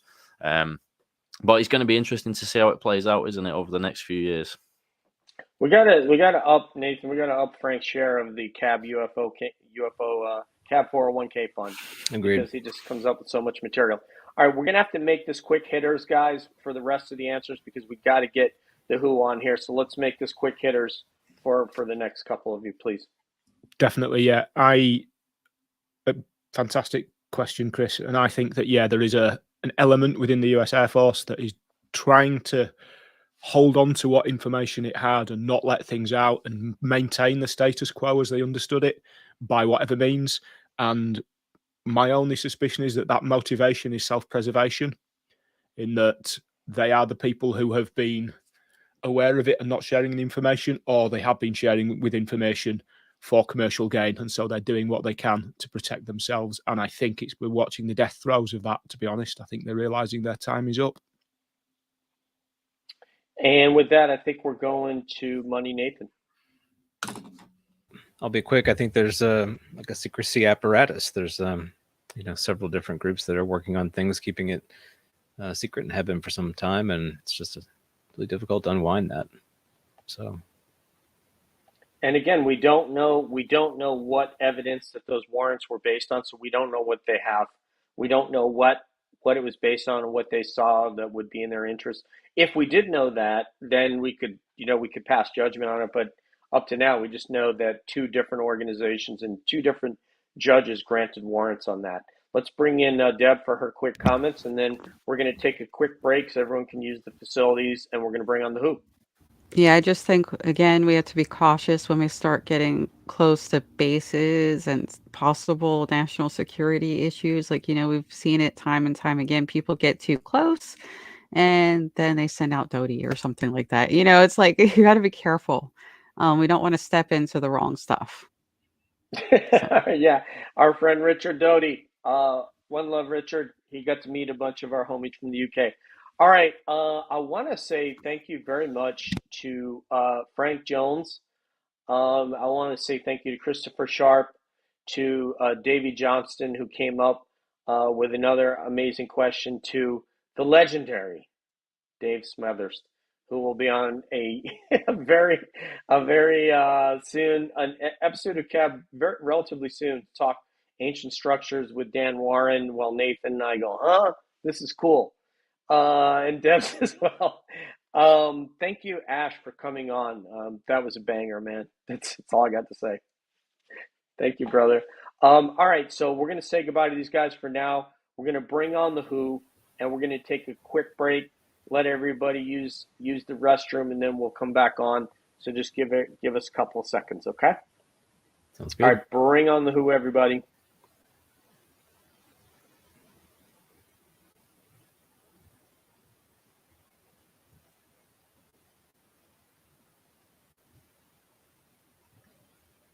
Just going to put everybody off for just a second, and we'll bring everybody back on.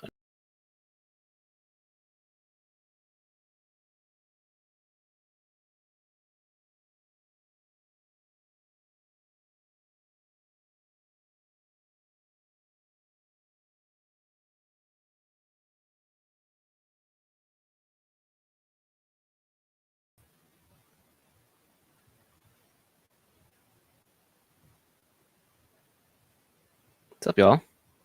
Hey, How are you? Holly. Hi, everyone. Welcome, Holly, Jill, Vinny.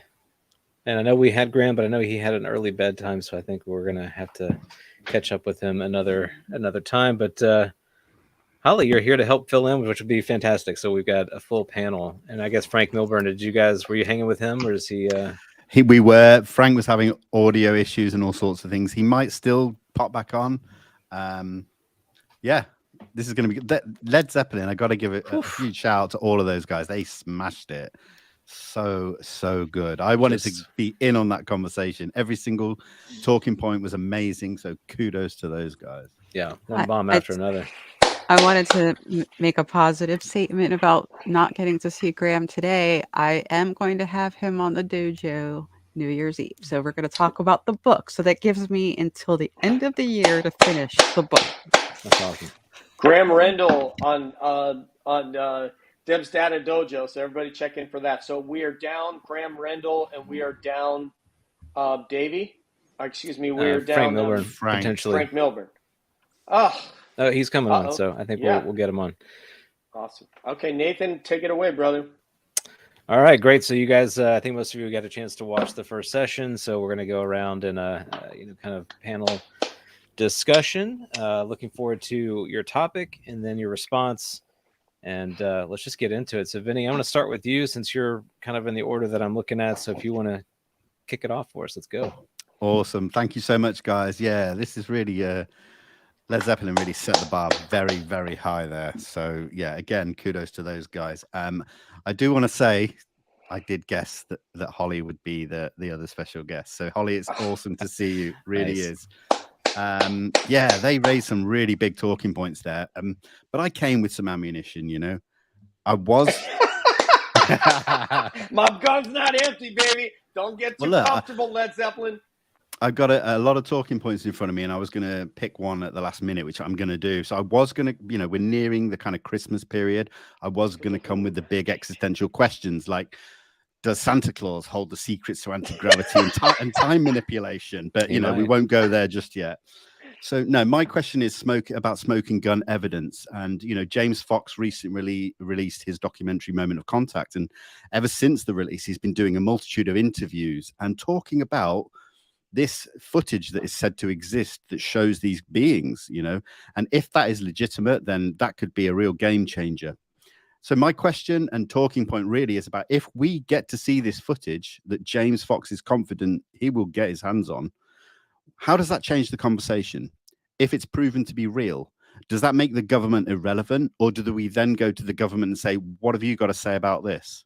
And when they answer, do we accept their first answer? If they play ignorant, do we say, we don't believe you? So, we've all been waiting for this report and for the government to say this and that.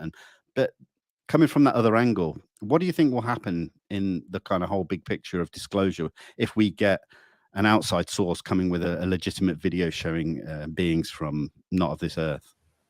That's an excellent question. I'm going to pass that to Holly. Holly is one of the hosts of the Weird Sisters podcast. Go check that out if you haven't had a chance to. It's an excellent show. Holly, great to have you with us this evening. So how do you respond to this topic? Oh, we're not hearing your sound. Sorry. We're not hearing your mic. Oh, barely. I can hear you in the background. Very, very, very faint. Let me see if I can boost you here. Have a look, brother. Can you hear me now? We can barely hear you. Check your settings on your end. Love. Yeah, everything's fine. My end. Okay, I boosted her all the way. We'll just have to be very quiet. Check all the settings. You know what? Let's do this, Nathan. Why don't we go to somebody else, and then Holly, check the settings because we have you all the way up on our end. So check both your microphone. Make sure you're using the same mic in your laptop, whatever you're using. Check settings on the bottom of StreamYard. You can't be, mate. You can't be. I am all the way up. Nothing can stop me. I'm all the way up. All right. I'll call you. He loves hip hop, so you got that one. Nothing can stop me. I'm all the way up. I'm going to call you offline. Let's go to the next person. I'll call you. Great. I'll mute myself. All right. So Jill, we've got Jill with us, and Jill, tell us a bit about your background. I'm not as familiar with it, but I know you're an experiencer, and we're really grateful to have you with us this evening. So before you answer that, if you just want to give us a quick update about yourself, that'd be great. You're on mute, Jill. Sorry. Can everyone hear me now? Loud and clear. Sounds good. Yeah. Okay. Excellent. My background is military, British Army. I was in for 10 years. I've been out quite a while now. Mum of 2 kids. And I had an incredible experience during the first lockdown. I don't know, do you guys want to hear it? Sure, yeah. I think if you can give us the 5-minute summary, that'd be great. Yeah, sure. So during the first lockdown, it was incredibly quiet here, and my neighbour and I, Joe, decided to start taking walks in the evening. So we'd leave the house about 10 o'clock at night and walk around the village. I live in it's a small town, and one evening we were walking back in up through a park, back up to the house, and I noticed a really bright, I don't know, star or whatever you want to call it. I thought it was the front end of a helicopter. And I was looking like this, and I said, "What's that?" And as I can only describe it like this, as I saw it, it saw me, and it zoomed right in to about 30 foot, so just above the houses, like a 2-story house, hovered there. It was probably a little bit larger than a basketball. It had what looked like lightning strikes coming out of it. It hovered there for a while and then just floated off into the distance up over the hills and in where there's sort of farms and things. But that continued for 9 evenings in different locations, because we wanted to test if it was going to different places, if it was coming to see us. My kids saw it. My neighbour obviously saw it. And after that, I think over the period of about 2 years, I had various sightings of different crafts. I've seen teardrop shapes. I've seen huge black ones that are blacker than the sky, but with green and pink lights on the peripheral of it. I suppose you get the usual. It's not like they're quiet. It's like the area is muted. Everything is muted when they appear. I did at some point try to film. Before that, I felt like it was rude. I can't explain it any other way. And so when I did try to film, and it was to send to my mum, it was for nothing else. And as I tried to send it to her, I played it again to look at it. And for the first time ever, it was corrupted. The video was corrupted. It went from 0 to 38 seconds like this. And that was never repaired. The other locations we went to were just up the back here where I walk the dog. There's lots of fields there, and we went up and sat. And there's a row of pine trees. They're about 30 foot as well. And it came up and over the pine trees very, very slowly. At this point, it was a lemon yellow color with the same sparkles or whatever coming out of the side of it. And we watched it go in front of us like this. And it must be 20, 30 foot. And then go along the hedgerow. And as it was going off into the distance, it got smaller and smaller. So it started to look like a satellite, and we're still watching it. And another one came from the left, and as if to intercept it. And then it shot off into the stratosphere. So I had some really incredible sightings.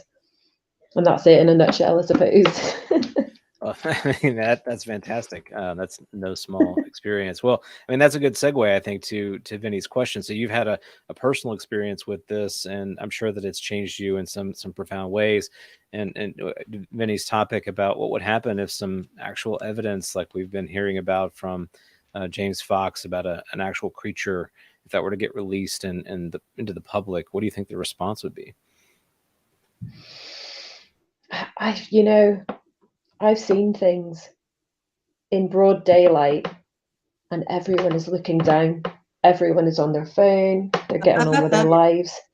And they just don't see it. They're not looking. And I don't know, the culture that we're living in today, I don't know if they take any interest. I really don't. I think people like us would be interested.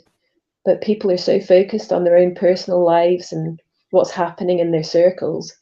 I don't really know how the general public would respond anymore. Maybe years ago there would have been more interest, but now it's so commercialized. And of course, someone would debunk it, or there would always be controversy. So I think it's really difficult to answer that question. There's always going to be someone saying it's not real. Right. Really difficult. Mm-hmm.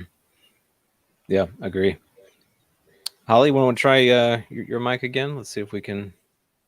Dun dun dun dun dun. Okay, it sounds like I'm going to dial you down. Who's in the house? There Holly we go. pressed the button she didn't know even existed. Perfect, mate. Perfect. There we go. Much better. Just stop and stuff though. Yes, sound issue. So yes, it's great to be here. We might have to circumnavigate back to the question because I got all a bit flustered with sound. Sorry, Vinny. What was the question again? So, so James Fox has been discussing recently, since the release of his documentary on the Varginha case, that he's in contact with people who claim to have a 30-second plus video showing the actual creature that was supposedly captured during that incident back in 1996. And he is confident that at some point he will get hold of this footage and be able to release it. Now, if that's the case and it is released, does that make the government irrelevant because we have conclusive proof? And I mean, if James Fox releases it, it still has to be proven to be real. But if that's the case from, various sources and people have analyzed it, yes, this is real footage. Does the government become irrelevant for their information? But at the same time, when we ask the government about what they know, do we accept their first answer?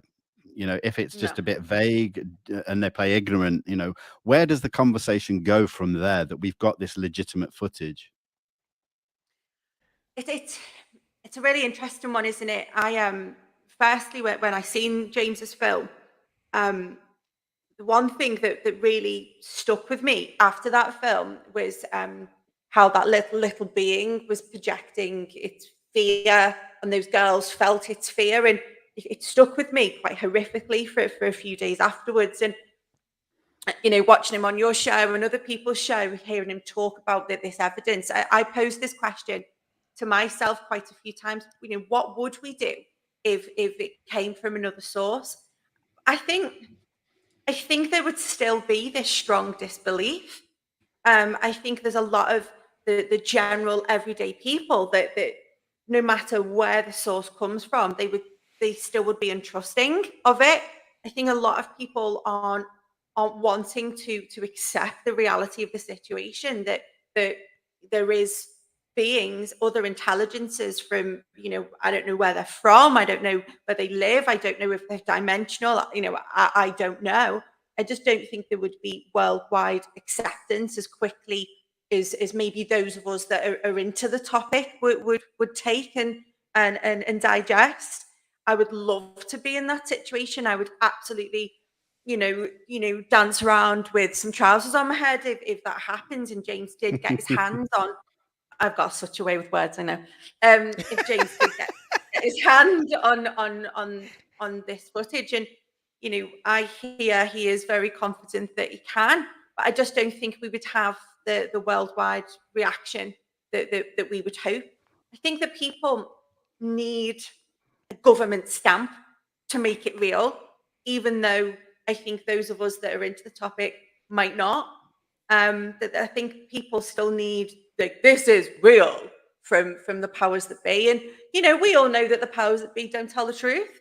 We know that there's been 70 odd years of secrecy. We know we've been sent in misdirections numerous times. So, hard one to answer, but my God, hurry up, James, release it, man, release it. Absolutely. Fantastic. Well, Frank, I'd love to get your thoughts on this. Why don't you jump in? Yeah, hi guys, everybody hear me okay? Sounds good. Okay, yeah, I was going to say, in terms of releasing the footage, and if it's proven beyond all doubt to be real, I don't think that makes the government irrelevant, or the US government, because then you're still going to be wanting to ask the question, well, if the footage is real, then was the craft shot down? What was the role of the US Air Force in terms of arriving in country? Was an ongoing program between the Brazilian government and the Americans, ongoing cooperation in terms of recovery of craft, possibly downing of craft, recovery of craft and associated beings. And how long has this been going on? What are the results of any research from that?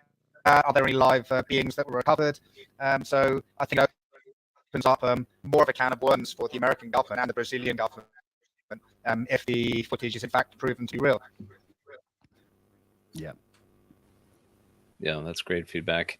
And this is such this topic is, I've thought about this a good bit, right? It's like, who's in charge of this message, right? And who do we need to hear from in order to legitimize this and take it seriously on a worldwide stage? I think that is the question. And we don't live in a world that has, the trust in its institutions that it used to. And so we're dealing with a very fragmented state of truth, quote unquote. And so who are the parties that will need to get behind, throw their weight behind evidence or the message or whatever it is for everyone to take it seriously? Because I think we live in a world where we have billions of different truths. Everyone operates in their own information bubble. So that's why I think the experiencer piece is actually a pretty big part of this, because to me, once you have an official kind of disclosure from that type of evidence, not only that, but also perhaps a government piece, then you have the experiencer piece, which is your neighbor, your mother, your brother. These are people that who then tell you, I've had something happen to me like this. It's real. And that is hard to ignore. And we've heard the stories that we've heard. I know many of us have on this panel. It's something that you can't shake. You can't just kind of easily brush that off when you've heard that kind of story over and over again with similar details from so many different people from all walks of life. It's very difficult to ignore that kind of truth. And I think that's the secret kind of power of the experiencer reality, is that it is intermingled throughout our world and will help in making this effective whenever we've kind of hit that transition or tipping point. I want to hear from DJ. What do you think about that, DJ? I tend to agree with it's funny that Davey posed a very similar question to that, a similar answer to that. Who do we need to hear from? And a lot of people will look at the Brazilians, especially if they're an exceptionalist.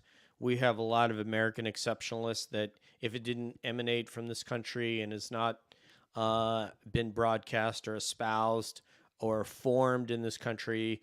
And I have friends in MotoGP, and I'm like, hey, how come you're not watching MotoGP right now? They're like, oh, because there's no Brits in it. So we're watching Moto2 and we're watching World Superbike. I'm like, well, what's the difference? It's the best motorcycle riding in the world. Yeah, but there's no Brits in it.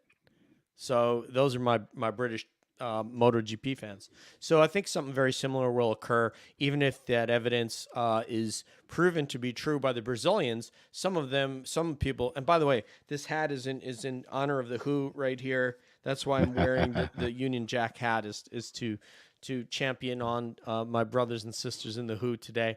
And some people say, oh, it's a jungle culture. They're South Americans. They don't know what they're doing. Shoot, Mick West, look how he shot down that Chilean video. But that doesn't take away from the efficacy of it. The Brazilians are quite competent. They're a partner nation of both of our countries. And in this case, the folks on this panel. And so I think it's significant evidence, but as you say, there will only be a segment of the world population. Certainly the Portuguese-speaking nations in Africa and otherwise will take it to heart, what the Brazilians uncover if that video does become public. But I think there will also be a significant and probably a majority of the world's population that will probably ignore it. Sorry to interrupt, but I think what this conversation has proven is that people often say that we don't need the government for disclosure. But if we get a video that is confirmed to be legitimate, then post-disclosure means a lot more work. Because people say to me regularly, what are you going to do post-disclosure? Because isn't that your job done? And I'm like, well, no. No, it's gonna throw up a million more questions, and that will be ongoing for many years. And these are the intricacies that I was kind of raising in that question. It wasn't so much to do with James Fox and his footage, but it was more to do with if we get footage from outside of a government source that is proven to be legitimate. Does the world pay attention? Does the public pay attention? Do the government then fess up? There are so many intricacies that come after that, and so my job certainly will not be done, with that. So it's a mess. It's a mess still. Vin, two things. One thing I want to ask you is that certainly if that evidence doesn't come from the government, it will need the Brazilian government to legitimize it. Otherwise, it's just anybody from the U.S. putting out a video. So it doesn't matter, or anybody from any country that's putting out a video saying this is the actual craft and this is the being. So it will need a legitimacy to emanate from their government. And I still think they have a heavy hill to climb, even if the Brazilian government goes, okay, the jig's up, this is real. Second question is, I know that just on UFOs alone, you're never going to run out of content. But will there ever be a Bigfoot episode on Disclosure Team? Hell yeah, man. Yeah! And I'll tell you why. Bigfoot community! I have recently reached out to Cliff Barrickman. Yeah! Hey, Finding Bigfoot. Whether he comes on or not. But do you know who I really want to speak to? Is Bobo. James Bobo Fay. I can, Hell yeah. I can help you with either of those guys because a new friend of Cab who is going to do he did an episode with us named Matt Knapp. He did the last episode with us, and he's going to do when we have on She Squatchers from Minnesota. Matt Knapp is coming on, and he and I actually may even do something together. I will ask him to help you out with Get me Bobo. But one thing, DJ, you promised that you weren't going to bring up Bigfoot on this show. It's too late. I said it at the beginning. I already dirtied the waters so that it happened. Nah, get me Bobo, brother. Get me Bobo. Okay, I will ask Matt Knapp to help out with that because he's going to have on Priscilla on his show. Nice, good show. Bigfoot show, yeah. So nice, excellent. Well, I want to hear from Deb before we start the next topic. Deb. Well, I mean, I wish that it would be the case that they would put out a video and everyone would go, "Oh, well, yeah, now we believe it." But it's just the wrong time. If it had been done in the 50s, maybe then. But now everyone's still gonna go it's CG. Like that's what scares me, and we're still gonna have people who don't believe no matter what, and that's safe for them. We have to understand that psychological perspective. It's safe for them and comfortable for them. So, it could take decades for people to fully accept. That's a great point, man. That the timing is significant. That if it would have happened before the era of digital photography, that is really a great point, Deb. I'm sorry to jump in there, Nathan. No, it's a fantastic point. Excellent. Well, I love that conversation. It's a big deal. Well, Jill, I want you to introduce your topic, so let's put you on real quick. Mystery guest. Oh, okay. Yeah, my homie, Jillian Osborne. I don't know. I started to look at, we have a government website for UFO sightings, and I looked at them to see how many had been similar to mine. And there's, I don't know, is it 10,000 reports? No, something like that. So it's a lot that I printed off, and there are quite a few that are very similar to mine.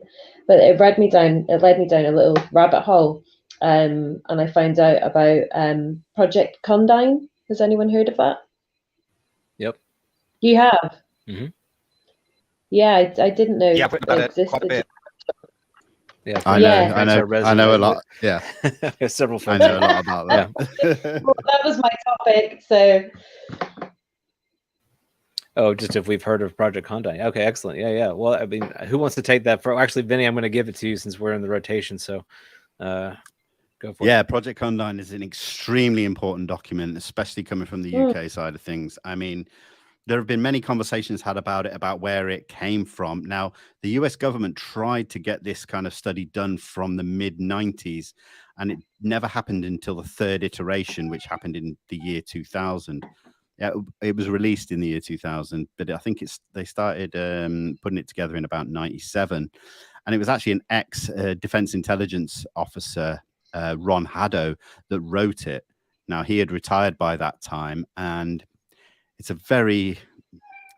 I see a lot of contradictions in that document, you know, that UFOs are most likely ball lightning and all of these prosaic explanations, but at the same time, it doesn't actually rule out anything, you know, non-human.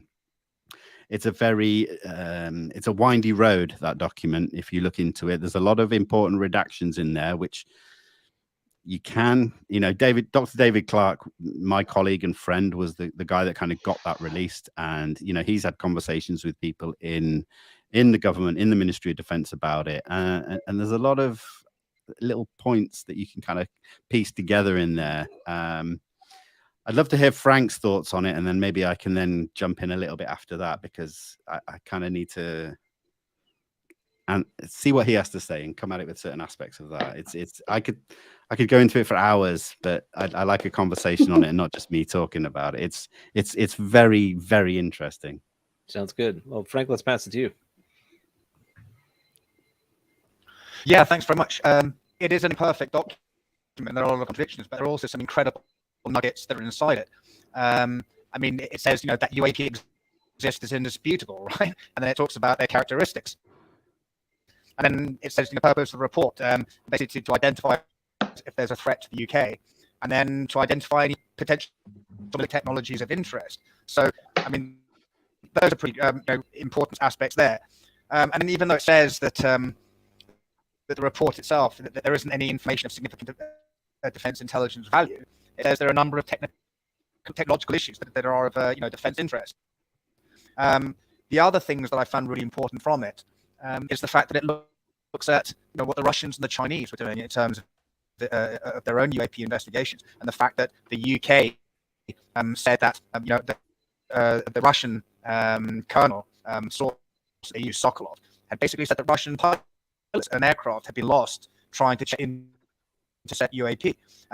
So even though the UK report saying it's of no significant, you know, defense intelligence interest, you have to ask yourself at that time that the USSR was the UK and the USA and NATO's principal, you know, strategic competitor. Okay, so the Russian Air Force was a major threat, you know, to the UK, to all NATO partners.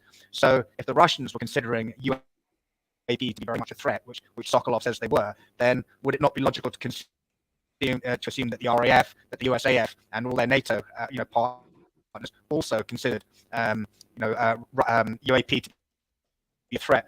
And also, the very interesting section, which is often overlooked, and it's basically saying when the UK would consider UAP to be a threat. Now, think forward to what's been going on more recently, both in terms of what's happened in NATO countries and also in the US.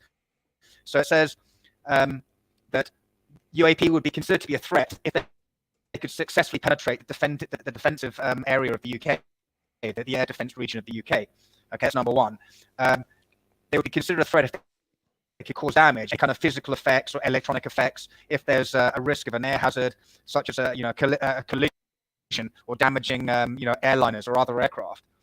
It would also be considered a threat by the UK if objects found within the airspace were found to be hostile, if challenged, and involved and outmaneuver our own airborne or ground-based air defenses. Right. Then the next parameter they look at, whether the UK would consider UAP to be a threat if controlled objects could enter and leave the UK air defense region, having possibly obtained intelligence data, e.g. imagery, electronic intelligence, etc. So the real little nuggets in there. And if you take the Brits were saying, and this was Defense Intelligence 55, back in 2000 and back in 1990, I wrote the report, and you bring that forward, it's really, really quite pertinent to what's happening in the conversation that we're having today. Hey, and Nathan, I just want to point out one thing here today, because I just want to give a shout out. We have two members of the Royal Parachute Infantry Regiment here today, Frank and Jillian. So what's up with that? Amazing. Yeah. Anyway, I'm sorry. I'll pass it back over. Frank and Jillian. Excellent analysis, Frank. Thank you. Holly. Oh, I gotta make you real quick. See, everyone looks for this mute button in real life. Trust me. Yeah, boom. You know, as you were talking then, Joe, when you were posing your question, it strikes me, and I might go off on a tangent here, that those of us that are experiencers, we look for vindication and authenticity. I can't get the word out. That word. And we start trying to attach our experiences to tangible reports and things that have come out from the government to kind of, or to kind of make sense of what's happened to us. And earlier in the conversation with the other group, there was a lot of talk around how experiences are not necessarily overlooked, but we're not always in the conversation. And it just struck me that with your experience, and then you looking on the Google website and you're looking for things as well. I think I'm going completely off topic, but I think the point I'm trying to make is that a lot of these reports, it's what they don't say that's often quite relevant. But I also think it comes back to us having an experience at time that weaves a narrative into these reports. So are we getting information in the right way? Is information being left out purposefully? And I think my small knowledge of that report, it's definitely around what's not in there is what I took from it. Yeah, the one thing I would say on that is that Ron Haddo worked on this on his own with a little bit of help from his secretary. That's about it. They did have access to SecAS, but SecAS weren't the ones investigating the UFO cases. We know it was DI-55, and they looked at a period over about 10 years for the main cases for the majority of what went into the document. But what I think what's pertinent is that we've been asking and shouting out, the UFO community has, to the US government to go right back to 1947. And what the UK government should have done and still should do is go back that far as well, because some of the best cases that I personally have researched are coming from the 50s, where we have multiple sensor radar data, everything, and testimony from cases involving UAP with pilots, all military personnel. So to have one man who was retired then come back and do a report in 3 years on his own, trying to get information, it could have been so much better. And I think that has to be taken into account when looking at the document. This is amazing to have. Can I add that quickly? Yeah, I was going to say, we have you, Frank, who knows the insider view of this, and Vinny, who has studied it from the outside. Yeah, please. Go ahead, please. Amazing. I'm just going to say, reasons, but, when I was a young intelligence officer and I was with the Royal Air Force and working with Royal Air Force intelligence in the early 90s, and then later when I came out, and then I'm looking at things like Condign report, there's a very big disconnect between what intelligence officers were doing in terms of UAP and what was going on in terms of DI-55.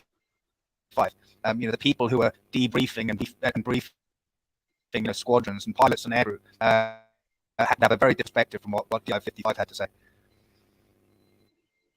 Interesting. It seems like it's filtered, doesn't it?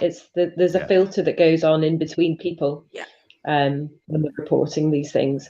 I also, I don't know, it wasn't peer reviewed. So, I mean, to have something unpeer reviewed, but also, and like you said, if it was only him that was doing the report himself, who is he to speculate about orbs in the sky being electrical activity or some sort of phenomenon that nobody else knows about? No scientists know about this phenomena that's appearing in the skies, and just to write it off, and that was only ever said when there was the Freedom of Information request to open up the document. So of course it's hidden. It's all hidden. I've been lucky enough to have conversations with members of DI-55 that worked there during the 90s off the record. Now, it's not my place to say anything publicly, but it's a very different conversation from what we're having and the information that we know about. So that throws up so many questions, and it's really, really eye-opening just how much the British government, the Ministry of Defence, the military don't want to talk about this subject. We always feel like we follow what the US is doing, but so far we've not heard a peep. So let's just hope in the next few years, if we start seeing progression in the US, that the UK follows suit. I'm not confident it'll happen, but I hope it will. I do want to say also that sorry. No, you go ahead, mate. I'll follow you. Oh, okay. And that where I live, and you Brits will know it just by me sort of talking about it. It's a military location, quite a significant one, and I'm being led to believe that it is soon to be HQ for psyops. And Wow. during my experiences, there was a significant amount of military aircraft in the area all the time. We could see them during the day, during the evening, and going in directions that weren't usual. Very big aircraft, you know. So yeah, that was really, and that I've heard that from inside, that that's the intention, that this is going to be PsyOps HQ. Wow. So it's interesting when you think about the things I've seen, and then you wonder, is it fake? You know, and I can't help but think that, because even though you've seen it, you go down the route of, oh wow, that's incredible, and then you go off on a sort of another path of, what if it's something else? And so you start to investigate that as well. So yeah, but what would be the point of it? Is it just new technology for PsyOps, you know, for war? And are they testing it out on us?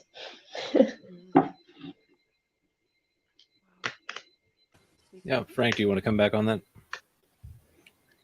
Yeah, I was just going to say, I mean, a big problem I have with the Condon report, based on my own experiences in the military, and also what it actually says. In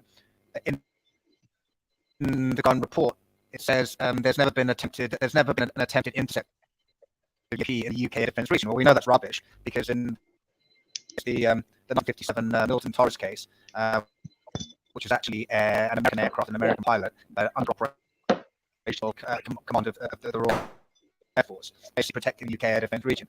And then also there was Major George Phillip, who does flight fires, and he actually, you know, that he was part of an flight crew, and they attempted to intercept multiple UAPs over the central United Kingdom. So, you know, there's a whole lot of stuff that's basically missing from this report. You can't say there's never been an attempted intercept over in the UK defence region. We know that there has been. So, but still, there's a lot of very good nuggets in the report, you know, as I pointed out. So you have to take the kind of good parts of it, and also don't forget, I mean, Ron Hatter, he's an expert on on radars and on defeating radars, right? That's what he wrote his PhD on. So you can see that interest in exploiting the military, extracting what he can for future UK military capabilities from the study of UAPs. That's another interesting. Yeah. Well, I mean, the thread that I have here from this too is that we are looking for that link between personal experience and sort of collective legitimate truth and knowledge, and, you know, that seal of approval, right? So there needs to be that connecting point between what we're seeing and experiencing on a very personal level, and what is happening at a large scale, this is true level. And these reports are doing that, but not in a way that satisfy and meet the need that we have for those answers. And so what report will come out that will hopefully get us closer to addressing those answers? And is such a report even possible? I don't know. And it certainly would look very different than anything we've ever seen. Nothing like this, nothing like Blue Book. You know, it would take it so much further than just that superficial. And I'm saying that word, making it sound like it's very, you know, trite, but the superficial government layer, because this is a multi-layered cake. You know, it's not just our governments looking at this, but it's our people and the people of the world. So hopefully we do get something like that one day. I think we need it. Absolutely. I think one thing that I find shocking about the UK government is, for example, we know that the UK released a whole load of files into the National Archives from 2007, 8 and 9. And, you know, I was lucky enough to go down to the archives and look at the documents that have yet to be digitized. These are only in physical format. You have to go down, and you kind of have to know, you have to ask for the files in advance. So if you don't know what you want to look at, you don't know what to ask for. And So I did a lot of preparation and went down there. I found cases of craft being witnessed by multiple school children, cases we'd never seen before. So many things like that. These are on par with kind of Ariel School and Westall, but we've never heard of them. Never heard of them. And that I find really shocking that it's never been reported on. So there's so much to come out of the UK government still for many years. Frank was talking about the Milton Torres case. We've got the Lake and Neath Bentwaters from, I think it was 52. We've got all the sightings in Operation Mainbrace, 1956. Some of them are the most compelling multi-data collected cases in UK history. There's so much we can still learn and bring out on things in the UK. Yeah, I love this discussion. DJ, I want to get you to weigh in on this one as well. Yeah, I'm going to use an aircraft analogy for this one and relative to the Condon report. And one of the uses of something called a Kalman filter, Kalman, is when you're taking analog air data and you're feeding it through a Kalman filter, it can then be digitized and fed into a mission computer.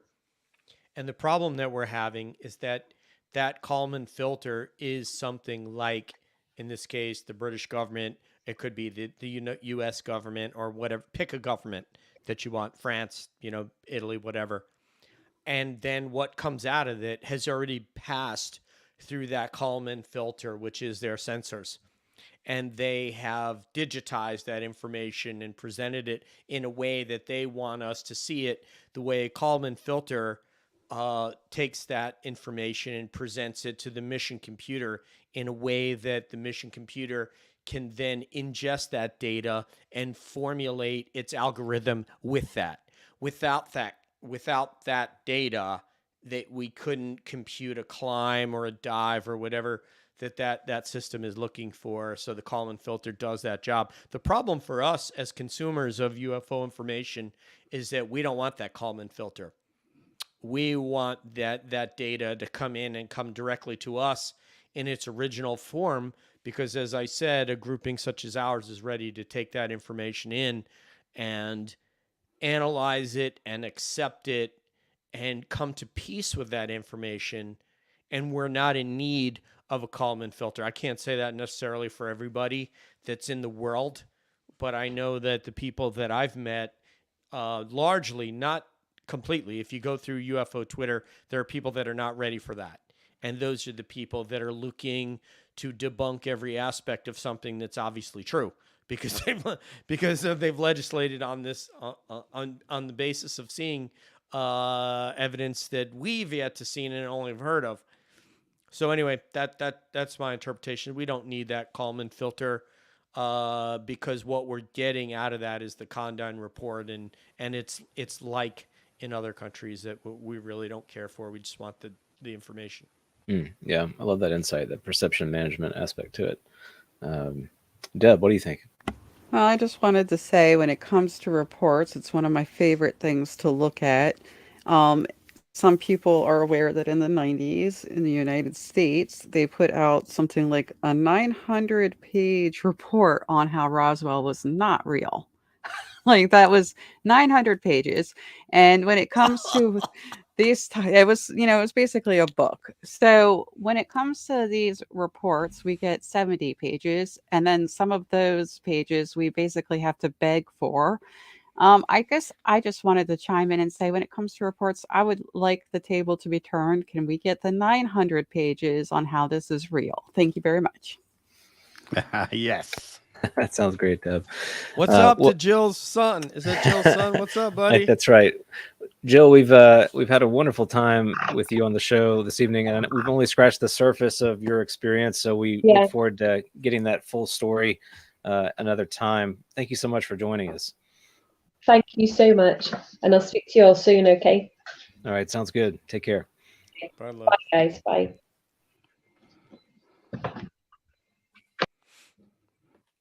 All right. So I'm going to, let's see, who's got the next topic here? We've, Is it, I think it's Holly. I believe it's Holly. Hollywood. Yes. Should I say it now, DJ? I got kicked out of a cult today. Just one. Good job. I know. I didn't even know I was in it till I got kicked What out of have you it. done today, Nathan? Come on, Yeah. did you get kicked out of a cult? Yeah. Not enough, apparently. Yeah. Hey, it's not even Monday. It's not even Monday, but hey, that's just how I roll. So my topic will be no surprise to those that know me. Will be a little bit wooey-ish, but so hold on to your underpants. You ready? You ready? We're going in. So, given my work within sort of human-initiated contact experiences and events, and my very own brand of C5, I am convinced through my own experiences and those of my peers around me that pace it out, that there is a very strong link between consciousness and them, whatever they may be. And I believe that expands further into that we're all part of a grand ecosystem of a galactic proportion. And within that, information is shared in really interesting ways. Recently, Dr. Gary Nolan said and Vinnie, you will quote me if I'm wrong, at Jay's and James's event, Inquiry into the Anomalous, he said there was something to the degree of that there's information being passed, between brains, and we're kind of being able to tap into that information, and all of his work around sort of the enlarged basal ganglia, and our science might not have caught. I love saying that. Our science, our understanding. I salute your basal ganglia. It's not a disease. It's definitely not. No, doesn't itch or anything. Anyway, I'm being silly. So my question is, if we are all connected, my topic, if we are all connected to the grand ecosystem and consciousness is a thing, do we believe that the powers that be, the Department of Defense, whatever, or have an understanding that consciousness does do something? And if so, do we believe that they are developing technology to weaponize the link? Because I believe there is a strong link, but how are they, are the powers that be, are they able to make it more tangible? I think is my question. Are they able to use it for benefit to be able to make contact with them? Great question. Vinny? That's really, really interesting. And my answer will be highly speculative, obviously, because we don't have any kind of tangible proof on that. But I think if, like some of the stories may claim that, the US government had a downed craft and access to living entities following 1947 and consciousness and, the ability to speak without speaking, that telepathic communication. And if that kind of study has been going on since the late 40s, then you have to look at the Stanford Research Institute and remote viewing and all that. Does all that link to it about using the power of the brain and the mind to see things, to view things? Did that come from that? So many possibilities. So, I mean, when it comes to CE5 and HICE, I'm very open to that possibility. I like to keep an open mind. I won't shoot it down until there's proper evidence to say that it's not real. But like anything, and I do listen to great minds like Gary Nolan and things like that. So I think for that conversation, it's still a case of I keep my eye on it. I'm very open to it, and I will not knock anybody whose belief systems may be further down the line than mine are. So yeah, that's probably not a really particularly deep answer, but that's just kind of as far as I take it, that I'm very open to it. I keep my eye on it, and yeah, that's probably about it, I think. Let me come back at you with one. Sorry, go ahead, DJ. I was just going to say, when you think about great minds, you think about Gary Nolan, think about Dr. Diana Pasulka. Does DJ come right after that?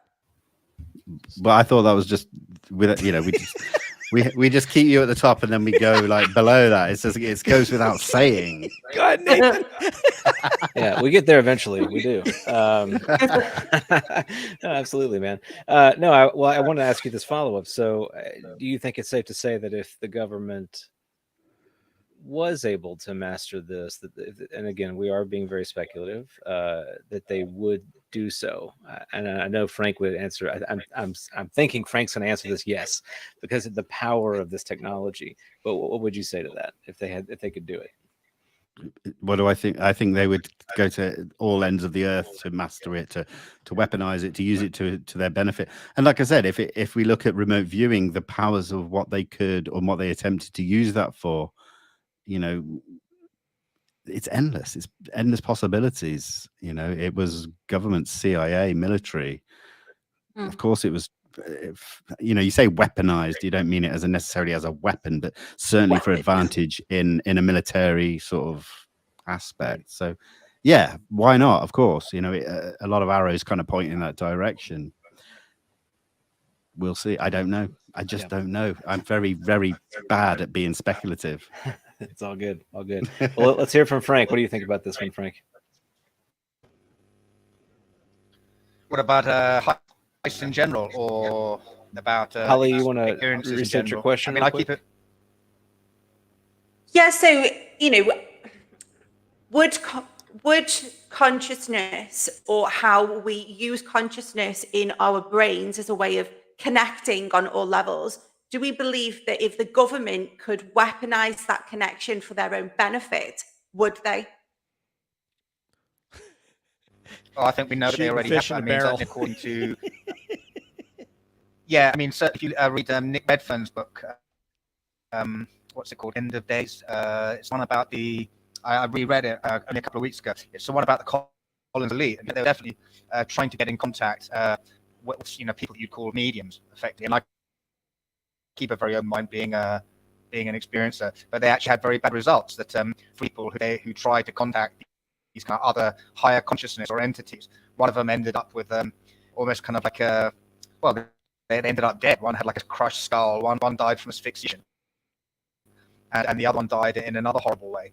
And this is basically trying to be in contact with these entities. But I think the government definitely trying to weaponize that, whether it's for understanding, whether it's like the experiments that these Europeans and the Soviet bloc did, where basically you could you could kill people with the power of your mind from thousands of kilometers away. Whether it's understanding how to operate the controls of an advanced UAP using your consciousness, whether it's trying to be in contact with ET or whoever it is, some other consciousness. I think if you look at what happened at Skinwalker, I mean, the people there definitely tried to make contact with the phenomenon or phenomena that were at Skinwalker. And if you've got something that can exsanguinate cows, within sight of ranchers during the day, 400 meters away, and invisible entities, and cryptids that can survive gunshots from high velocity rounds, then you'll want to weaponize all of those capabilities. Well, one, you want to understand what's the level of threat to your own forces. Then you're going to want to understand how to weaponize that, and then third, and also you're going to want to mitigate those things that are operating at places like Skinwalker against your own forces. Then also you're going to want to protect it all against any other sort of terrestrial adversary getting their hands on it. So yeah, anything that can be weaponized will be wise. Yeah, absolutely. I mean, no doubt, right? So it's a very interesting question, and I wonder as well. At least speculated about this with Darren on Liminal Frames, but the degree to which other beings who may have greater mastery over consciousness and its ability to enhance or change reality or perceived reality, do they have the maturity to use that properly? Do they? Because if you think about this, like, what if humanity were to cease to exist tomorrow, and so but and then there's an afterlife, and we're all there, we're kind of transitioning to some other embodied experience. A lot of us would probably abuse whatever abilities those other bodies might have if they were enhanced from our own. So our next iteration wouldn't exactly necessarily be like wiser or more mature, but we might be able to do more damage, right? So I think that could very well be what's happening with some of these others, that they have a greater technological ability, but not necessarily greater wisdom or control or maturity with respect to these abilities. Obviously, that is entirely speculative, but it's a lot of power. And if the U.S. or any other government can manipulate that and use it to its advantage, then absolutely, that would be the ultimate trump card, wouldn't it? Would it not? Yeah, and Do you you know got what, to, Nathan? So, go on, Holly. if I may just go across, we see a lot of things from the ancient world of them possessing consciousness type technology more than we had. And I often think this to myself that keeps me up at night. Did the ancients possess an understanding of consciousness and how to use remote viewing, how to use, all of their extra abilities that gave them perhaps some kind of advantage evolutionary at that time? Did humans possess this knowledge? Then we lost it somehow.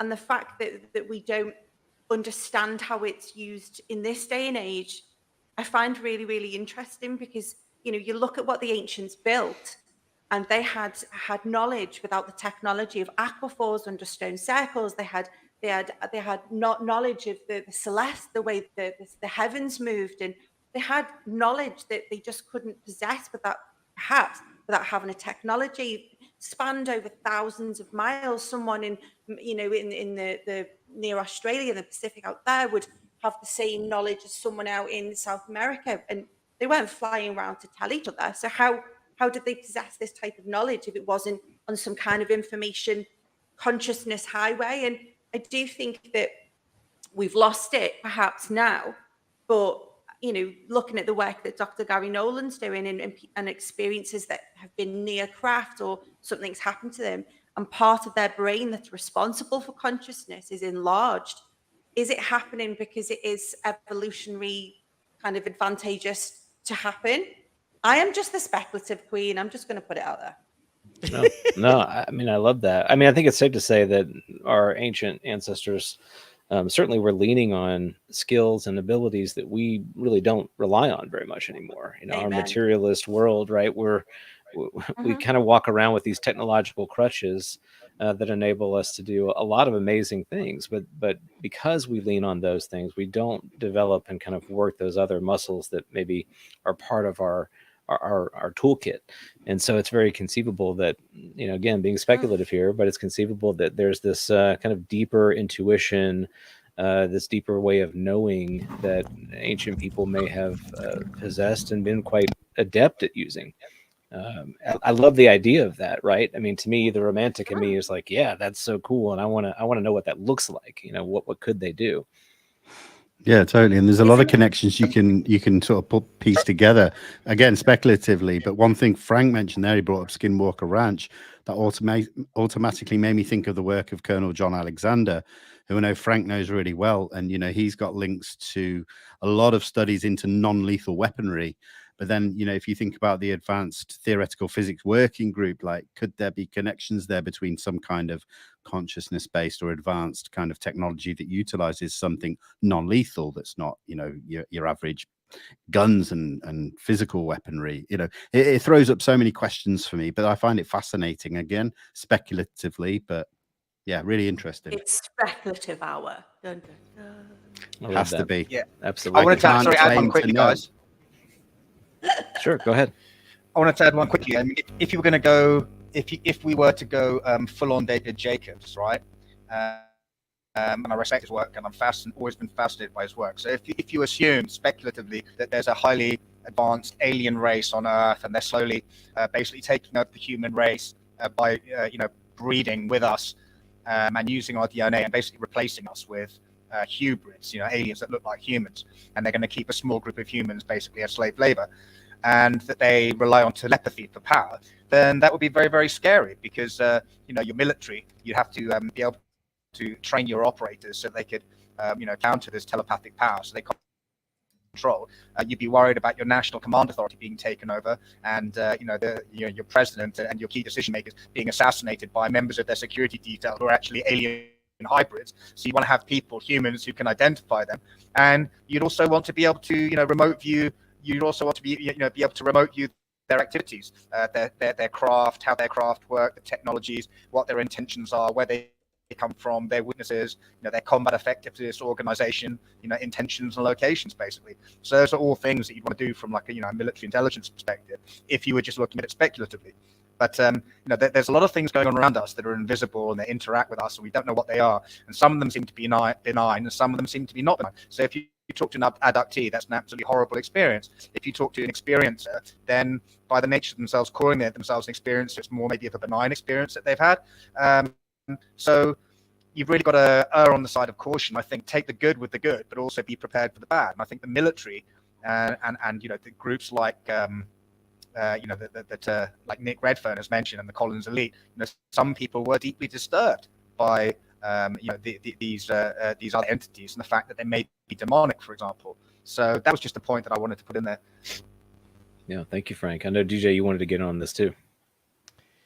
Yeah, for one thing, I want to say to everybody, I just want to reset that just to let everybody know the other projects. So Nathan here, the co-conspirator of this joint, is also the host of Liminal Frames along with Exo Academian, and he's also hosting a new once-a-month show called Perturbations with Kelly Chase of the UFO Rabbit Hole, and I'd like everybody to check that out and give that, what's up, Holly, and give that one some love, a like, and a subscribe as well as you should do for this show if you so desire. And the host of The Weird Sisters, that's WYRDE, The Weird Sisters on YouTube. Don't know if they're on podcast because Holly's ignoring me when I ask her that question. If not, we will get her on podcast in short order. And of course, the host of the Disclosure Team, the legend, who gonna be speaking in Roswell, Vinnie Adams, my brother. Both sporting the Union Jack. We have some of us on here that are American that absolutely love British culture. And so this episode basically is a celebration of British culture from Americans. We love it, and that's why we've put this together twice, and there will be a thrice. And we'll try to get some new people on, including a brother or sister from the Republic of Ireland. Get up in this joint. And someone from Scotland. So we got to get that in. We didn't get McGrill in, unfortunately, but maybe we can get another Scotsman on here and another Irish person for the next one. So my thoughts on this topic, on the brilliant question posed by Miss Holly Ann Wood, is that as an empath, that's how I'm going to look at this, as an empath, which is me. And so I'm going to try to ask each panelist here to put themselves in the position of either SecDef or president, if you will. And if you are, so now I am president of my country, whatever country that happens to be, or I am Secretary of Defense or Minister of Defense. And so now we're asking ourselves the question, can I weaponize my knowledge of consciousness to give me an advantage over who my rivals are, who the competitors are, or maybe even to the rising to the level of enemy are? Is that Russia? Is that China? Whoever that country is. Now you're asking me as an empath if I'm placing myself in a position of responsibility over the defense of my nation, would I weaponize that? So I'll ask all of you that question. Would you weaponize your knowledge of consciousness that you got from these experiencers and people that you brought in, like through the Hal Puthoff Initiative? Wow. Take it around. Yeah, would you that's a big one. weaponize Absolutely, it? without doubt. Yeah. Okay, Yeah. Frank is easy. Shoot. That's why I said shooting fish in a barrel. Vin and Nathan and Holly. Yeah, I suppose I'd use that term as I wouldn't use weaponized how we think about it as in a bad way. I'd use it as I'd weaponize it to spread positivity. If I had some knowledge to spread it globally, you know, I know that sounds really corny mission and cheap. as SecDef. That's not your mission. Yeah, Your mission is Then- defending your country. So would you use it to gain an advantage? That's all. Let me say it that Well, way. I guess I'd have to, wouldn't I? If that was my You'd have job. to, right? Yeah. Then I Yeah, would do but- my job. I would honor my what I signed up to do. Then there is no question I'd have to. Otherwise, I'd be a traitor, or I would, Yep. let Spreading down my positivity. country. Your Disclosure Team or CAB, but we're not SecDef or president. I thought we So- were going a little bit more like, I was with But you, if you- Vinny, on that one. We'd spread a yeah, positivity. I was trying to be. Yeah, I like your but line no, of thinking, though. I if do. I'm sticking to the mission in a as you say it straight down the line, then no question, I would do what I have to do. what I signed up for. It's my job. That's my role. That's my duty. It. Your PD doesn't say spread positivity when you sign on to SecDef for president or even in the UK the prime minister. It doesn't say spread positivity. No, I think what I got from it is that as a person in power, rather than just automatically go to a weaponized aspect, I would then start going more diplomatic and using alternative routes to spread a message rather than just going straight to war. That's kind of the angle I was going at. But, No, you're right. Weaponize has a negative connotation. Use it to your advantage would be the better way to say it, whatever that route that takes. Can I just resign? You already have. You didn't apply for the position, Nathan. Yeah, I don't want to play that one. Absolutely. I mean, how could you not? But I do like, Vinny, where you landed with the diplomatic influence. I think that would be probably its primary use case. Although once that knowledge becomes well known, it would trickle into every facet of the apparatus, right? So if it were known at the diplomatic level, the sort of head of the state level, then I think it would be used there in negotiation to influence outcomes in favor of the state. But once people know you can do that, they're going to want to get it down to the lowest level and influence operations on the ground or wherever they may be, right? So that's powerful stuff. Debs. I don't really like answering moral questions like this one because it's not a moral question. Yeah. Once you've signed on to that job, it's not it. You don't. Then you just don't sign up for that job. Let me put it Just this resign. way. Yeah, that's what I would do. But let me just say this: the people who decided to make the atom bomb and then use the atom bomb, essentially, to me, it's the same. They did it. They did it because they felt like it was the right thing to do. It was catastrophic, and they did it one more time. I was going to say they never did it again, but they did it one more time, and then they continued to try to make other bombs. So if that's anything, that kind of tells us what would happen and the consequences. So. Yeah, I mean, I don't know if it's a defect of an atom bomb of destroying an entire city, but it just the idea of it. But I knew that you would have that response. That's not surprising, and I get it. It's it's just, again, it's taking you. This requires the ability to take you out of what you think and how you feel, and have you sign on to something that may go against some of your personal beliefs. It's the same as going to war. Frank's done it. I've done it. You may fire on somebody and kill somebody, and I'm against that, right? But I've signed on to say, I'm going to do this. I don't have a choice, and I've done this. Frank's done this. I don't have a choice to say, I don't want to do this now. Otherwise, get in the back of the bus and then head off to Leavenworth, and we'll figure out to do with you when you get there. So you don't get that choice. Once you sign on to a position, that going in that you're going to have to make this call. Now, hopefully, again, is leverage and not weaponize. So putting it in that can kind of change how you think about it. Weaponize is one thing. And by the way, Deb, your Hiroshima and Nagasaki, just, it makes me sick to think about it.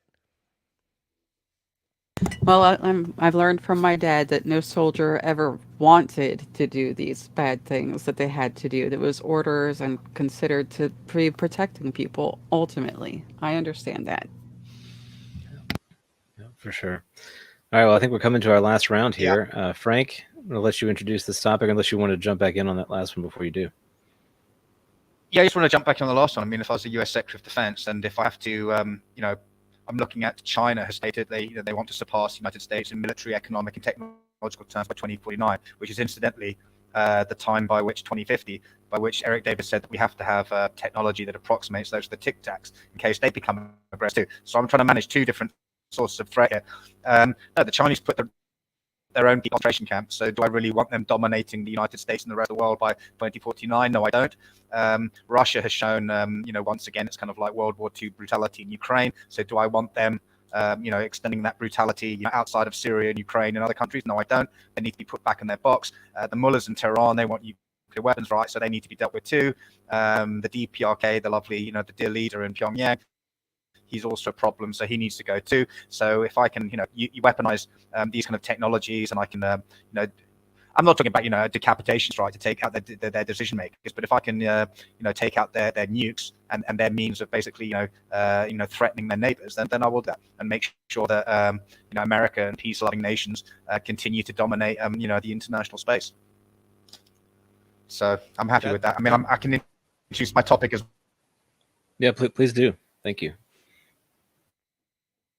Yeah, guys, well, thanks for the really fascinating ones that have gone before. And actually, they go really nicely into what I was about to talk about, which was to ask the question, has there been a deliberate policy on the part of certain governments, principally United States and the United Kingdom, to shoot down UAP for whatever reason? So we already talked about the Milton Torres case in the UK. We know about the 1976 Tehran case. We know about the 1980 Peru case. Okay, those were all with projectile weapons. So in 1957, it was 3.5-inch rockets. In 1976 Tehran case, they attempted to use radar homing, and they also had infrared-seeking missiles. In the 1980 Peru case, they attempted to shoot down a UAP with a 23mm cannon. More recently, there's been an interview by James Landoli with Elizondo. So Elizondo said there may be some significance to the electromagnetic pulse. But he says this is pure speculation at the moment, but based on some potential observations. He said there may be some truth that an EMP of energy can interfere with whatever this technology is in its propulsion, basically destroying the field around the craft so that it negates its anti-gravity and the thing falls out the sky. So that to me would indicate, yes, there's a possibility that some weapons have been developed by the US to bring down UAP. Now, in my first paper as well, I interviewed Dr. Jack Sarfati about this. I also talked to Colonel John Alexander. There were also claims, remember, made at the Citizens Hearing on Disclosure. I think it was in 2011 or 12, or was it earlier? Anyway, there was, and I don't put a lot on these allegations, but Stephen Greer was saying that there were up to 9 claims that he claimed up to 9 UFOs were brought down by what he called electromagnetic pulse weapons. Okay, now Dr. Jack Sarfati doesn't agree with that, and neither does John Alexander. But what I wanted to ask was, so do we think that there's a deliberate policy by certain governments to bring down UAP? And the natural follow-up question to that question would be why? Interesting. Yeah, that's a great one, Vinny. It's a really difficult one to answer if there's actually been direct, rules made with certain weapons to bring them down. What I think about when I think about shooting down UAP is the general rules of engagement. Now, whether that's the rules of engagement during a wartime, the rules of engagement, whether it's NATO, the US, or anything, if an aircraft, for example, encounters a UAP in sensitive airspace, is it shown on radar? Has it got a transponder? Can they identify it? Have they given ample warning via radio communications? I suppose, have they fired warning shots? And if all of those things go out the window, I guess the next thing to do, correct me if I'm wrong, I don't know the ins and outs of military, but is then to fire on something if it's in sensitive airspace. And then I guess what Frank is saying is that there are specialist weapons or units that maybe have been sent out to purposefully fire on these UAP. I don't know. I really don't know. Could it be possible? Absolutely. But it always makes me go back to kind of what are the rules of engagement. People say the problem is that us as a human race are so aggressive that we shoot at these things. But, if you look at and take stories like what we hear from Ryan Graves, that these things are seen in sensitive training operation grounds, on a daily basis. Where do you draw the line? How much warning do you give these things because they could be a potential threat? So to me, it opens up a whole lot of questions. So I hope that's a good enough answer. Yeah, thank you. Holly. Mute. You're on mute. It's the best. It's an interesting one, isn't it? And it strikes me as really odd in the terms that we're willing to fire at them, but are we willing to try and communicate with them? What are our communication efforts?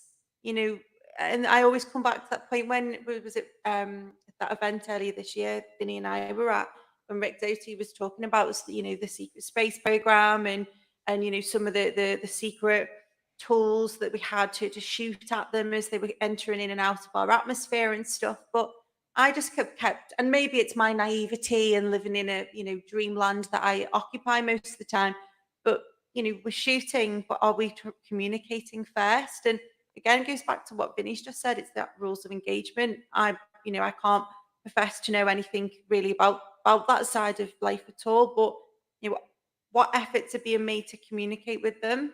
I'd like to know that first. Yeah, that's a great point.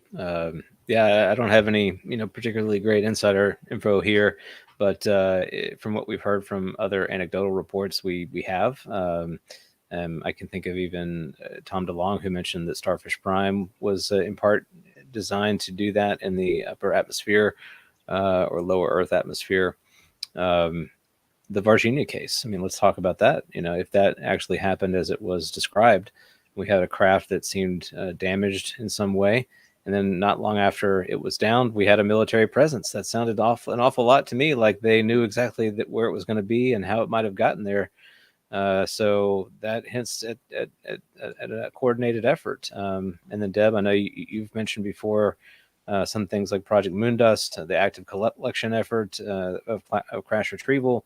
If you have a crash retrieval program, well, you're not doing that just for fun. You know what you're doing. You're going out to retrieve these objects, and you've got an organized process in place to do so.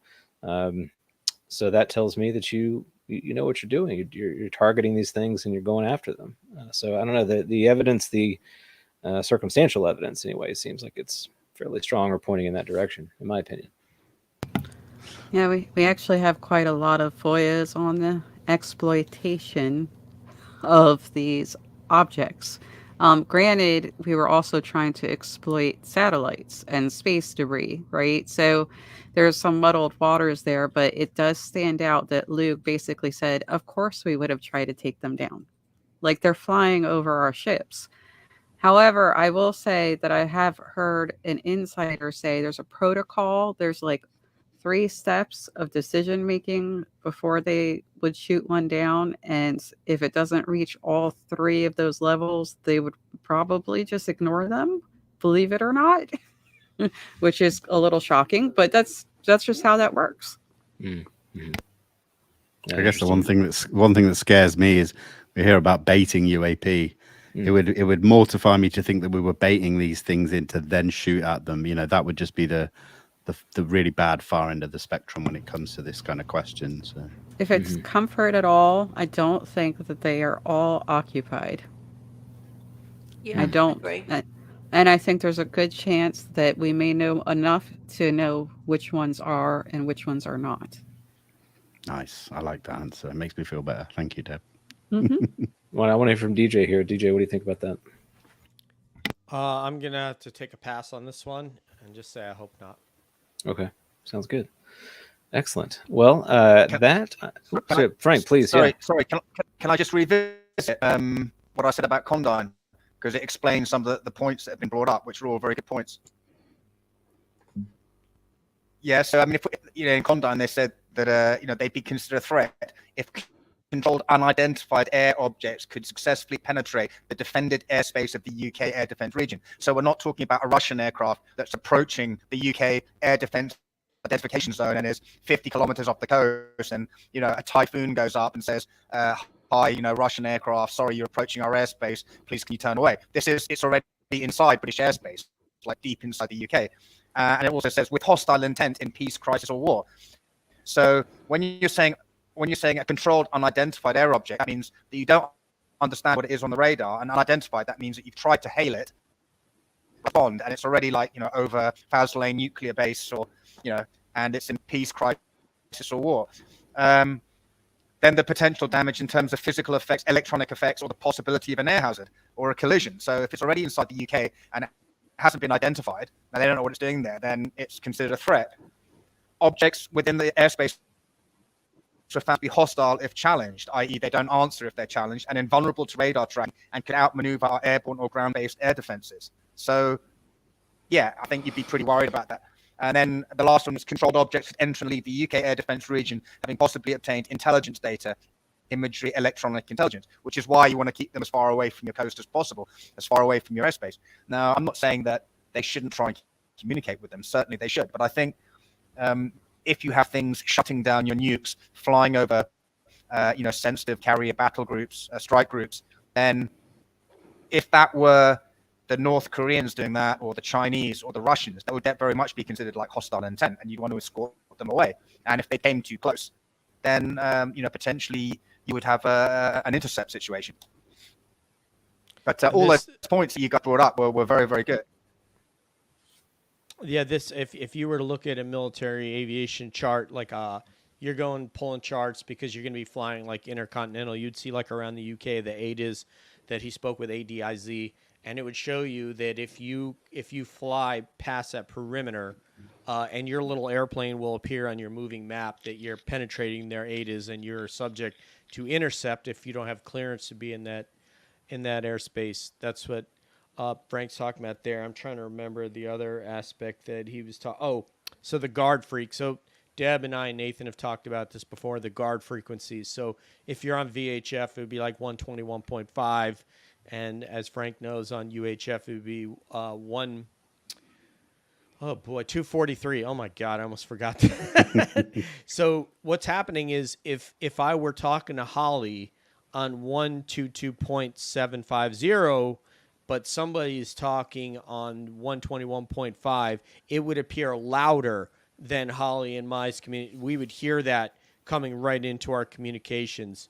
If we had that pulled up, if we had guard pulled up, it would actually be louder than our voices to one another. So we'd go, oh, somebody's on guard.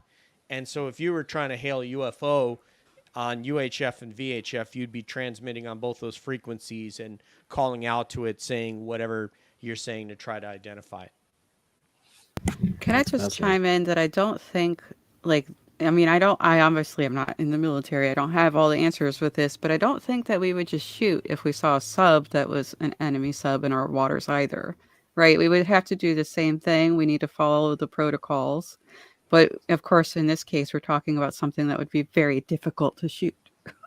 Yeah, to know that, again, you would have to know the rules of engagement, and I have no idea what the rules of engagement are on submariner warfare, so I couldn't even venture a guess, but I do know what happens in aerospace encounters like that. And again, I'd like to weigh in on this, but I just can't.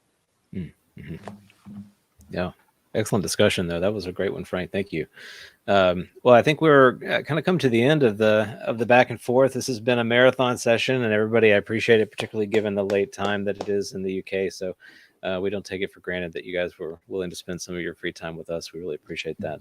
But the voting, Nathan, after these guys check off. I know we are going to do that. So we want to thank all of you again, and those of you who had to leave a little bit early, want to thank those as well. I know we missed Graeme, but we'll get him back at another time. And all of the folks from Zeppelin, we thank them as well, and look forward to the vote. This is going to be a tough one, DJ. I mean, they're very different sessions, very different sessions. So let's deliberate. So with that said, thank you, Frank and Holly and Vinny, and we will be in touch shortly. Thank you so much, guys. Thank you so much. Love you guys. Thanks very much, guys. Honor as always. Thank you. And nice to meet you, Holly. Bye. Thank you, Vinny. Thank you, Frank. Thank you, Holly. Bye. Wow. All right. Whew, that was good stuff right there. And we only went what a half hour over, which I thought it was time well spent. Yeah, I mean, just so many great thinkers there. Good conversation.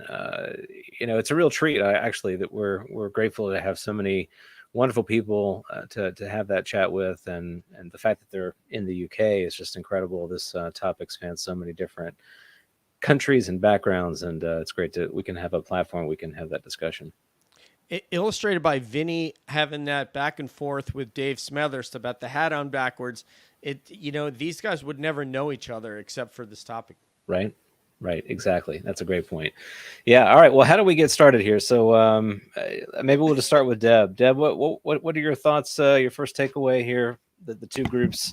I have to say, despite the technical difficulties that happened with the second group, I think I would go with that one because we covered not only experiencer situations, we went into consciousness, but we also talked about reports. I love reports. So I'm going with the You're second. kidding. Deb's Data Dojo. Who knew, Well, we right? want you to pick. Let me just make sure we get the ROEs of this discussion.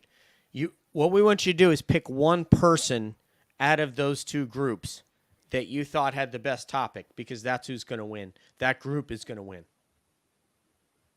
Oh my gosh. That's what we're doing here. I've got two, and I'll give you guys two to consider and then see what you guys think and then come to a final conclusion from there. But once you go, yeah, like he said. I'm And going to if go you with... want to pose two, you can pose two. Okay, I'll say And then Holly we'll and just- Vinny. Okay. Money. Holly and Vinny. Let's see. So, and that was from just this session. Do you want to do the Zeppelin side as well, Deb, or are we just doing Yeah, this that's what one I mean. first? Two overall for both Oh, boy. for both groups. Yeah, Hmm. two overall, Um, or one from each. Would that be the way to say it? Yeah, one from each, I think. Yeah. Yeah, that's the way to say it. okay.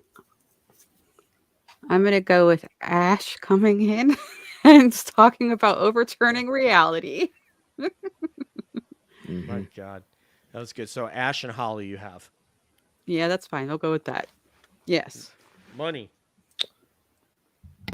Yeah, I'm gonna go with Ash and Vinny, because I like Vinny's question. It speaks to that sort of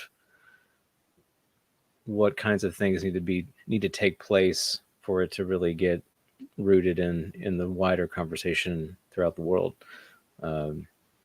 So yeah, no, man, so many good ones though. I mean, it's yeah. What about you, I'm DJ? going to go with Ash and Holly. And based on the majority here, I think it's Ash, because Vinny alluded to that question by saying, "What's it going? What will people think of if James Fox's evidence that film is revealed?" And Right. what Ash asks was the actual question that you just said. Ash actually asked that question. He Right. actually said, what will be the next step if disclosure happens?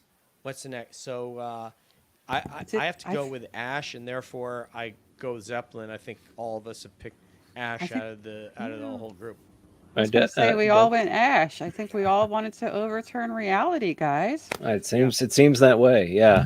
Well, in typical Nathan fashion, I actually have two sets of art. I have 10 pieces total, so I can give both teams something. And awesome. Given how the conversation kind of went, I think it turned out really appropriate. So, that's great. So to the Zeppelin team, who really brought conversation about how this affects us on a societal level, a macro scale. I've got these pieces here, which are each of these are similar, but they're unique. So there are 5 that we'll give out to that group. I'm just gonna flip through. You get a little different alien fellow who's in each one, but kind of a London scene there. And then because of the very personal nature of the second part of our conversation with the Who, which it did feel very personal to me. It felt more intimate, maybe because we had a smaller group. We're going to go with an actual being, and a little nod to you, DJ. These are DJ aliens. So I'm going to show those real quickly here. So we have 5 unique DJ aliens that will be given to the Who. So they each have a little bit of a different facial feature and kind of, I guess, like a weapon or something, or maybe it's a musical instrument on the back. I don't know. So there we go. Yeah. Wow, that is great. So, all right. So we'll announce a winner, but everybody is going to get a prize just because that's Cap. That's it. Yeah. That's how we amazing. do it. Yeah. Ash was like something like the phenomenon linked to consciousness. Somber. Is it fundamental to reality? Shocks. And is the shock the reason for secrecy and stuff like that? That's So right. that's kind of like the effect. So yeah, That's right. great. All right, that I love the answer to all that. I was wondering why there was a second Nathan. I thought it was the Nathan from another reality that came into the show. Could be. So yeah.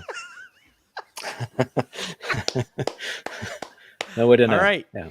All right, cool. Nobody else is on, so we'll announce it on Twitter. Yep. And this is great, man. I thought it went really well, and 30 minutes over for that amount of great content, I thought was well worth it. Yeah, incredible group. All right, you gonna take us out, DJ? Oh, we're still live? Yeah, we are. Oh my goodness. Okay, hey. We can thank our All audience right. as well for hanging in there with us. Wow, this time. audience, thank you so much. Thank you, Jules of the Wood, for hanging in there. This is amazing. I didn't even know we were live, but that was great, man. What an amazing conversation from all these folks. And everybody is going to win a piece of Money Nathan artwork, but the actual winner is Team Zeppelin with Ash, who came and just really brought it. And boy, we've got to get him on an episode like shortly. We'll get Ash and Holly on maybe. Maybe that'll be the duo that we'll bring on, is Ash and Holly on a joint episode to discuss things.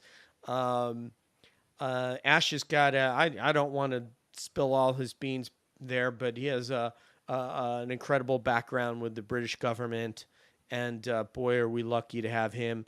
Holly, great background in entertainment and advertising, and with the Weird Sisters.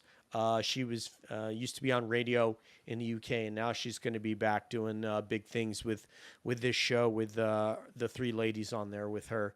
So for Debs, for Nathan, for Cab, this is DJ saying peace out. One love. We'll see you down the road. And as always, we're always wondering what's up around the bend.